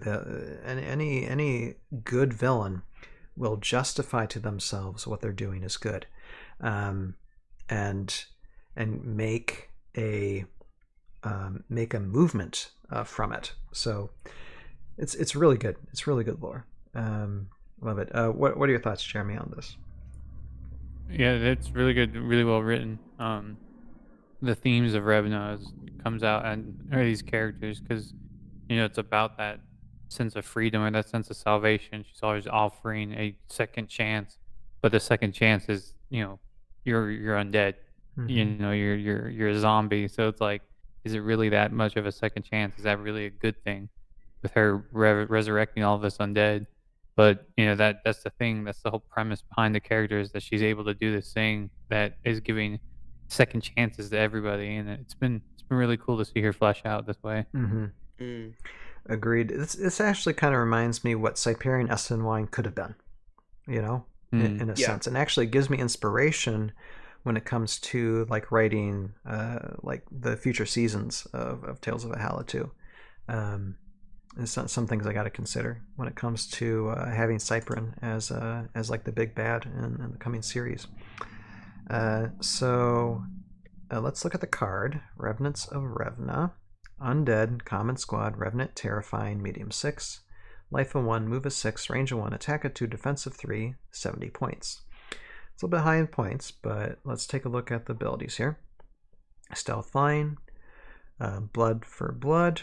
After revealing an order marker on the Revenants of Revna, you may place a wound marker on a warrior, witch, or scourge hero you control who follows Revna. Okay, so you get a wound boost because there are abilities that goes with some of those heroes. If you do, add 1 to the attack value of that hero and all Revenants of Revna you control until the next time you reveal order marker. So you get an attack boost from that hero and them as well. And then you have occult bonding. Before taking a turn with Revenants of Revna, you may take a turn with a warrior, witch, or scourge hero you control that follows Revna. So this is just a good bonding attack synergy that really bumps up the value of any Revna unique hero that you have, which is excellent. Excellent. I don't know. I mean, when it comes to the point costs for these guys, though, it's a little steep, but they can move around. They got stealth flying, so that does help it. But what do you think, Joe, with these? Yeah. Kind of interesting. This is the kind of point value I was kind of expecting out of some of the other units that we looked at tonight. 70 points seems quite high, but that's a good thing because that means you're not taking as many of these. And I think it's so fascinating to think about the types of armies you want to build because they mention warrior that follows Revna. Did we get that yet? I know we were looking at there is one of the Revna Curies that has the spirit power. You have to put it on a warrior Revna. Did we ever get that warrior Revna yet? Kilkarax is a warrior. Okay. Cool. So there you go. So hopefully we'll get some more Revna warriors. Because it's such an interesting like it would be kind of like shameful to just have the one and then that's it. But I love having how open all of it is to the different characters that follow Revna, and it's not just like all Revna. It's very specific in that cause. And so Daniel's saying Revna bringing in that classic Magic of the Gathering black mana style of hurting yourself to hurt your enemies more. The First Order did stuff like this in X-Wing, and it was one of my favorites. Okay, yeah, that's it's interesting bonding options, not just like for bonding with a hero, but as well as the blood for elevating the attack value as well, is nice. And this says any hero, so it can be a common hero too. It doesn't say unique hero. It says Right. common hero. So that's why important. Scourge is specifically mentioned as well, just for the knuckle wave. Yeah. So So these go with it. And Warpick says Revenant and Acolytes are so much stronger. Well, they have their place. But as for Revenant and Acolytes, you only need 1 or 2 squads. For these guys, you need a good amount. You need a good amount. The Ken recommended like 4 or 5 squads of 3, basically. And Phantom Knights are 70 points. Yeah, they're 80 points in Delta, but yeah, Phantom Knights are a good squad to have as well. But these definitely do more than Phantom Knights, as far as like bonding synergies is concerned, as far as I remember when it comes to Phantom Knights. So very nice. Stealth flying is also, I think, really where that 70 points comes in. Yes, because we've seen like even with the infantry, pheromone. Oh my god. The score dire infantry, like all that wording on that card, and it's like, oh yeah, we're like 45 points. It's like, what are we? What? No, wait. There's so much there that should be a higher point value, and yet, 3 of this is like 70 points. Like, well, I think it's all stealth flying because you can fly. That's huge. One, and then being able to have disengage flying is insane. So, and these different bondings. So yeah, it's pretty spot good. It, yeah. So yeah, if anything, I think these guys are gonna go up in cost in Delta too. So to like almost like maybe 80 or 90 points, but we'll see in time. And as far as the Revna Witch goes, there's a way to if Kimoshi is like dead, as we've seen resurrected. No, don't lore, give us hope. And then Revna resurrects her, and she just, instead of War Witch, she just becomes a witch. Under Revna. That would be so cool. I'm just saying it would. All right. Don't give us hope. So that's taking a look at Revenants of Revna, and just another addition to if you like Revna. This is a great addition to those army bonding synergies. So yeah. Now what I was saying, we did comment on the aesthetics of these guys, like in the overview podcast last Sunday, but that's already been said, so we will just move on. Let's see here, and how are we doing in this stream here? Let's see where we're at, because we are down to 2. Okay, and see here, where are we at? Okay. We're not bad, although we do need to wrap up soon, so we'll still time it. Now, I'm going to skip Thormun, because I'm going to save Thormun for last. And we're going to do the Kraken first, okay? Revna Mara Witch. Yeah, why not? Okay, here we go. The Kraken. Release the Kraken. Here we go. Let's read the lore first. It says, Captain Fia Bani stands on the deck of the Voidwing, with Killian Vane beside her, watching the golden flame anchored in the distance. She waits, arms crossed, for the signal. You don't have to... Actually, you read Killian, Joe, because you did the Killian voice. Oh, geez, if I can remember how to do it. It was very gruff and rough, Yes. You don't have to do it. That is, if you aren't wanting to. At the prow of the ship, Thormun extends a hand to her. It is time. Killian clasps her on the shoulder. Good luck, he says. And if you drag us down to a watery grave, well, Davy Jones, have your mercy on us. She grips the rail with both hands, closes her eyes, and concentrates. She makes no sound. None has escaped her since she emerged from the void. She remembers sailing into the Devil's Triangle when her ship seemed to fall over the edge of the world into a vast emptiness that swallowed the sun. The void was both blackest black and alive with colors beyond comprehension. If expanded in all directions, pulsing and breathing as if sentient, a vast dark ocean humankind was never meant to see. There were creatures there as big as islands, drifting past, watching her with thousands of alien eyes. Though Einar eventually pulled her from that eternal dark, her voice never returned. So this is now we know why she has no voice. But they do not call her Void Siren for her voice. Her thoughts ripple across the surface of the ocean, quieting the waves to stillness as she beckons the void to rise. First come blooms of black and purple light beneath the surface, then with great plumes of water, massive red tentacles erupt from the sea. Thormun shouts across the waves as the Kraken rises, vast and unstoppable, and it surges up to meet him. Via signals for Dorum to loose the sails, and the Voidwing skims away across the ocean. The Kraken has been released. It will splinter ships, fortresses, armies, anything that stands between Thormun and the end of the war. Okay, yeah. I mean, we saw these at Gen Con, just how massive these, and we found out, this is a unique squad. It's like, oh my goodness. All right. And this is, okay, and this is also unaffiliated. Okay.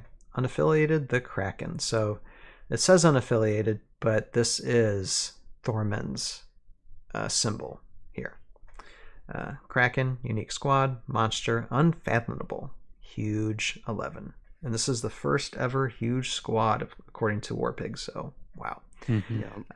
Life of 2, move of 4, range of 1, attack of 3, defense of 3. And it's a 5. It's not first ever huge squad. It's the first ever huge squad of 5 units. It's also a 5-unit squad as well. Insane. All right, summon the Kraken. Oh, wait. Did I read the stats? Oh, I can read the stats. Life of 2, move of 4, range of 1, attack of 3, defense of 3, 100 points. Summon the Kraken. Summon the Kraken. Huge 11 at that. Yep. The Kraken does not start the game on the battlefield. After revealing a numbered order marker on a unique or unfathomable hero you control, you may place one figure from the squad that has not been destroyed on an empty space adjacent to that hero. Command the Kraken once per round. Instead of taking a turn with a unique or unfathomable hero you control, you may take a turn with the Kraken instead. Warp space. Instead of moving normally with one of the Kraken's figures, you may place that figure on an empty space within 4 spaces of that figure. If it is engaged when it starts the warp space, it will take any leave-in engagement attacks. Okay, so Jeremy, your thoughts on this? I think is it? I mean, I understand you got to keep a balance with it because you don't want to OP it, but it kind of weakens it. You only can bring out one unit at a time. I think that's just part of the balance because you got this. It's huge. It's already able to hit a 3, and the thing is, if the opponent doesn't take the time to target the tentacles, they're just going to get one every turn. Because it's after revealing a number, so you can get 3 tentacles per round onto the battlefield. Okay. And if you get all 5 on the battlefield, that's it. There you go. You're good. You're good to go. You summon Exodia? Is that what happens? You get all 5 on the board? Yeah. 5 attacks. Yeah. You just win. Exodia. 5 attacks to 3. Right there. That's not bad. And you get on height. I mean, it's only a move of 4, but also you could place them on elevated spaces, so you don't technically need to move. You can place them relatively wherever you need to. So that's 5 attacks of 3 or 4. How many dice is that? That's a lot. 5. That's at least 15 dice. Yeah. That's pretty insane. Joe, what do you think? Yeah. This is extremely terrifying. I love that it can teleport. It's so much fun. 2 life at 100 points. I mean, and also having this new classification of monster is really fascinating to me. It's very generic, but it's also like I'm interested to see if we ever get other monsters. I like that idea, and also I really like Unfathomable as a personality. Um, really, really interesting choices in that corner. This is the box my son wants. He even drew pictures of this thing already just by glimpsing at it once or twice. And he's like, Daddy, this is I want. And I have to keep on reminding him, you have to wait till next year. You have to wait till next year, my boy, and you're going to have to paint them. Because I'm just getting the unpainted ones. But yeah, no, it's looking really fun. For like, especially like a unique hero build. You just bring these guys in, and for 100 points, that's less. That's like what, 20 some points per mini, right? 2, 4, Yeah. 2, 4, 6, 8. Yeah, 10. Yeah, 20 points per mini. Not bad value. Not bad value for these. It could be more. It could be more. So yeah, and see, Daniel's saying, what is Daniel saying? I know he's got good things to say. It's really good. I predict an A, maybe an A plus S tier for them. Any build that puts the order markers on heroes will love it. Iron Lich, Maladrix, Aldrian will love this thing. Okay. Yeah, it might be used a bit. And that's taking a look at the Kraken, because we are out of time, but very nice. Very nice. It's just as big as usual.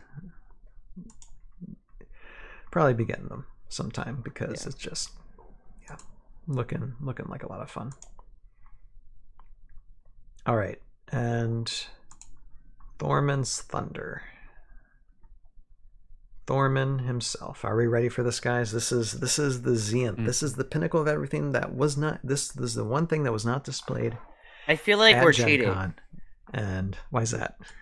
Because we haven't finished his journals yet, and here we are. We finally are seeing him, Get to see the man. and we haven't even finished his darn. We journals. did see. Wasn't there a drawing of Thormun, Jeremy? Yeah. There was. So I think it's there was on likeness. the page of the original booklet. I think so. Um, And he looks so piratey. I like how they transformed him to be a little bit like piratey there. But this is Thormun, guys. This is our first Valkyrie miniature unit, and I know there's been 1 or 2 people that have not liked this. and he's got the eye patch too. Yeah, he's got the eye patch too. But I personally like it. Like, this is, yep, there you go. The eye patch as well. Wow. Okay. I see, pretty solid. Uh, Still got his braids, I think, too. Daniel's saying, except No he's, crown, he's a though. Viking pirate Gaston. Actually, yeah, I get that Gaston feeling. Yep. Gaston with wings. But no, I really like this. This is like a boss battle type mini, and I said this in a few live streams ago when we were talking about Ukar. It would have been cool to have Ukar as a playable unit, as a boss battle type thing. So I don't mind this type of thing happening. I think we should see more Valkyrie generals up on the line. But for now, this is pretty cool. Thormun. Let's read the lore. All right. It has been over 70 years since Thormun last drank from a wellspring, and yet the nightmares persist. In them, he sees himself as a young Kiri, kneeling beside the frigid waters of the Tarn of Valsanga, cupping his hands to drink a draught that would change Valhalla's fate forever. He sees the wellspring tainted with crimson poison spreading across the surface. A wolf, jaws dripping, ruby-eyed serpents writhing through his dreams, Valhalla's vast and encroaching doom. When he wakes, he prepares for his final day on Valhalla. By the time he is done, the Valkyrie will not suffer him to live, but he has already sacrificed everything else. His eye, his family, and his closest friendships have all been taken by war. He has lived long enough to watch Valhalla burn and to see his former friends corrupted by waters he discovered. If they will not end the war on their own, then he will end it for them, and history will thank him. He dons his coat, his armor, his amulet, and strides onto the deck of the Golden Flame. Many of the offworlders in the Widow's fleet would never have trusted a former Valkyrie to care for their interests or secure their passage home. Hence, this is why we did not know who he was. But they carried out his written plans over the months of their mission and now have received a final wave of enchanted bottles with his last orders: distract and keep a wide berth of the Golden Flame. The fleet drifts away from his flagship, but the ruby-eyed vipers painted on the side of the viper's blood give him pause. When he dreamt of drinking from a tainted spring, jaws bloody, was it a vision of the wellspring's corrupting power, or the poison he would one day supply? He is out of time to ponder this. After a lifetime of restraint, today he will ascend into the full power of a Valkyrie one last time, to send the offworlders home and destroy the wellsprings once and for all. Whoa! Whoa! So he's basically drinking from the wellspring again to get that rush of power, right? Is that's what I'm gaining? I think so. To get that power surge, he's doing what he's telling people not to do in order to destroy everything. Does this make sense to you? I don't know. It's another interesting character arc. Someone who has gone from really good pacifist to building to someone who's now more of a, I'd say, anti-hero. I don't think I'd call him still a villain, but definitely an anti-hero type of character. What do you what do you think, Jeremy? This is the culmination of, or accumulation, or whatever the word is, or culmination of what we are currently reading through Thormun's journals. This is potentially the end of Thormun's arc. What do you think? Yeah, because if you remember, the whole thing, Age of Annihilation, started with that trailer, right? The voice trailer. Because the person that's talking in the Age of Annihilation trailer is Thormun himself, and he's just like, we've spent all these years, it's been 10 years, this war has been going on, and it's like nothing's changed. You guys keep summoning people in here, you keep fighting over the wellsprings, and nothing's getting any better. So he's finally taking matters into his own hands. And this was that hint that in Carmine years ago mentioned that, Thormun might be joining the fight. Well, here he is. He's right here now, ready to, take matters into his own hands and, stop them from using the wellsprings. So it's going to be really interesting to see how this plays out. Inventive Harvest asks, who wants Thormun to destroy the wellspring, and who hopes he will be stopped? It's interesting. Actually, wait, I'm going to look at something real quick. The box, because I think, does the box set with Thormun and the Kraken come with a scenario? Yeah, the scenario. There's a special scenario. Yeah, there's a special scenario. I think it's like basically one boss battle card, one boss battle setup guide. Yep. Yeah, so that's so cool. So yeah, it's a lot of value to this, of course. Let's take a look at the card again. Thormun's insignia there, unaffiliated Thormun, Valkyrie. There we go, Valkyrie. Unique hero, Admiral, Dower, medium 6, life of 8. Daniel Chance says he's very deep into the ends justify the means. Exactly. There's a hypocrisy in his methods.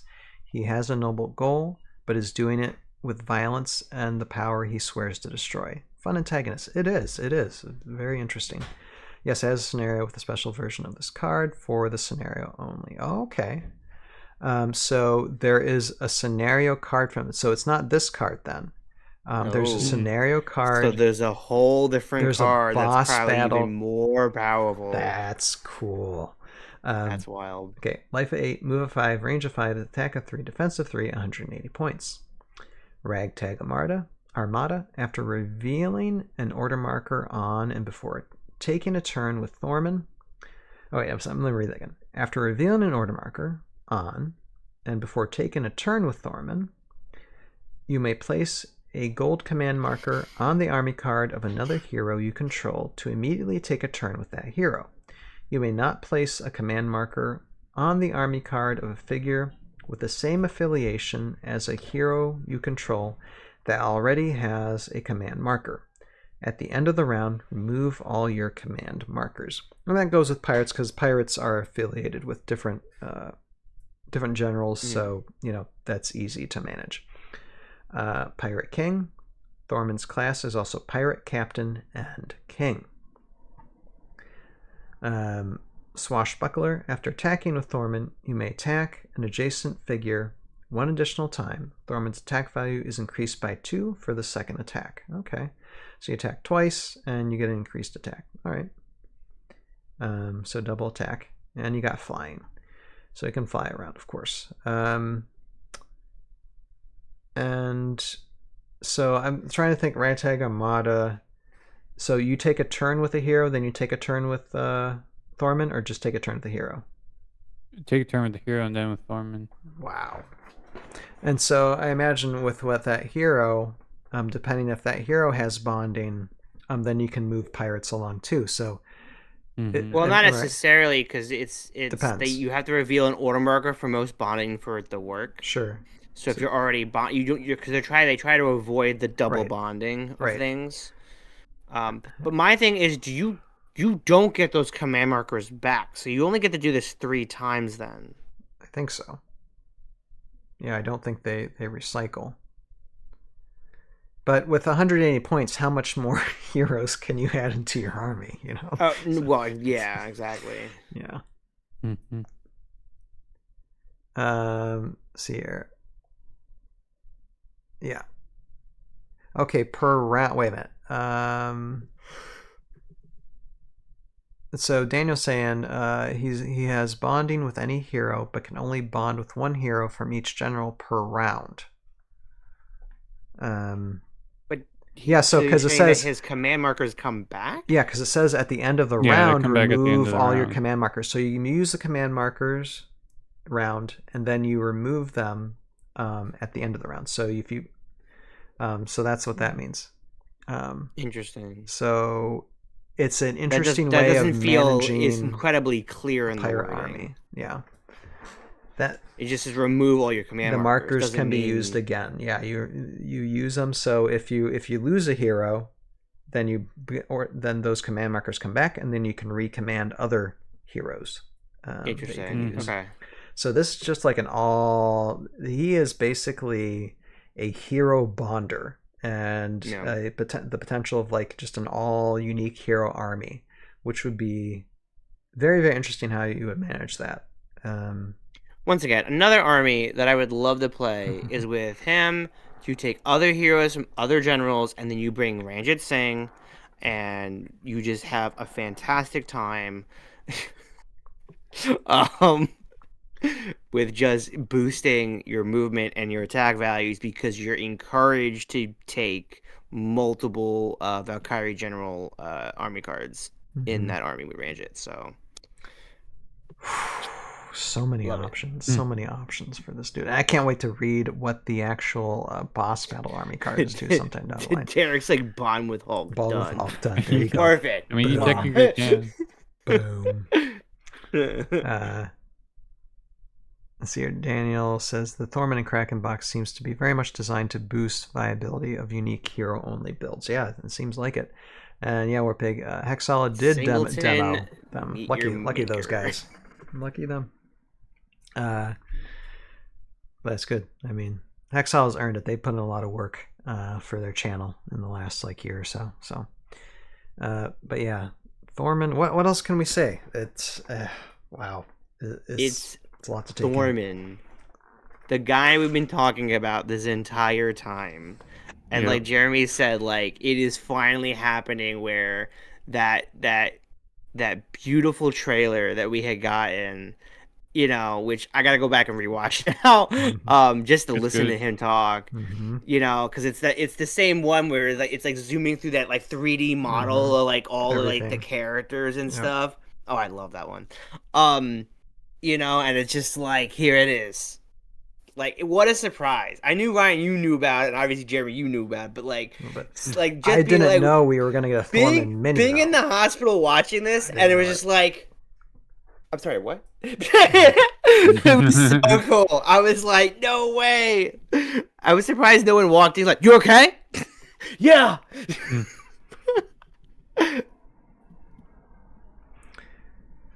And Daniel says, my Love favorite this. list for him is Thormun, Bachburna, Glenerva, Dreadnoughts, and one Deflectortron. Interesting. Nice. I need to have you on, Daniel, sometime to explain how that would work, because we don't have time tonight for it, but that would be interesting. But all right, how about we close with Thormun then? For now, she'll be talking about him later. Let's take a look at Thormun, the Valkyrie general, first Valkyrie general that we've seen here in Heroscape. Awesome. All right. Now we gotta close, guys. That is all she wrote for this. I guess if we want, we can give. Actually, get that like that. If we want, here I'm gonna lower this, and we're just gonna get rid of that. And Daniel says, using Glenerva and Glenerva to cover the pirate approach from range, allowing for a brutal attack turn of Burnock and Thormun, bonding while Bach nerfs enemy defense. Okay, there you are. That's... and Derek says, I carve my name into my enemies so that they will know who stands against them. You can be either hero or pacifist. You cannot be both. That's the quote from the trailer. Yep. Jeremy, So do we know, because there's writing on the mini, there's like the Hound language writing. Do we know what that says? Yeah, I think somebody's interpreted it already. I haven't had the time to. Which that? On Thormun. On Thormun's mini, on the wings. On his wings. Yeah, there's like the Valhallan text on it. Would you happen to know Oh, wow. what's written there? Oh, you don't know? Okay. We No. still need to find out. All right. Well, when I'll figure it out sometime down the line. But how about we give just really quick, just a final close and plug to our channels. Jeremy, go ahead. Go first.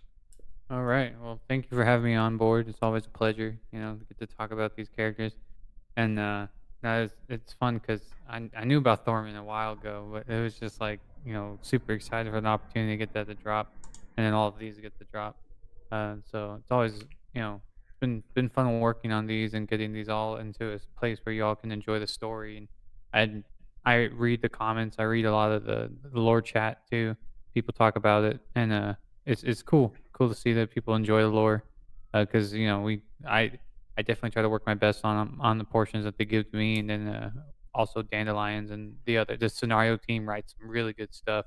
We're all really invested in making this a really good story, so seeing people's reactions helps out a lot.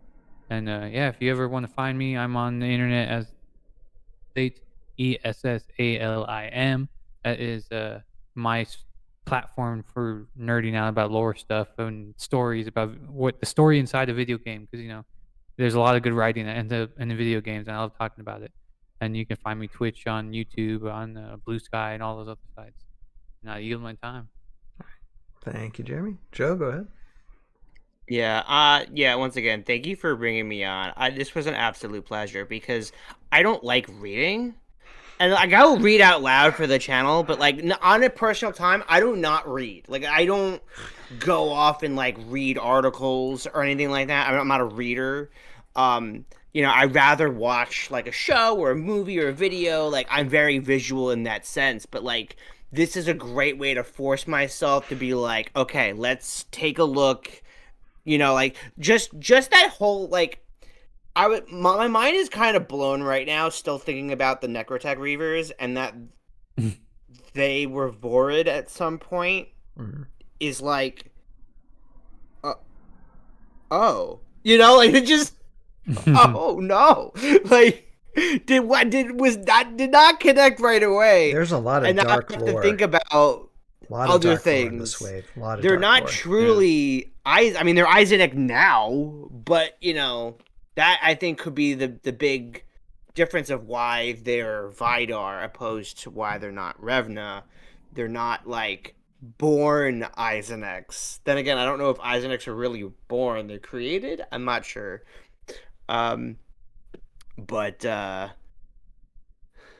go look at ToV memes. Okay, yeah. Probably in Discord. But yeah, the Skordire infantry box, hands down, can't wait because that's. I want to paint them. I'm gonna get the. I'm definitely getting those unpainted because I want to keep, even though they're different Valkyrie, I still want to try to keep all of my Skordire consistent with their designs.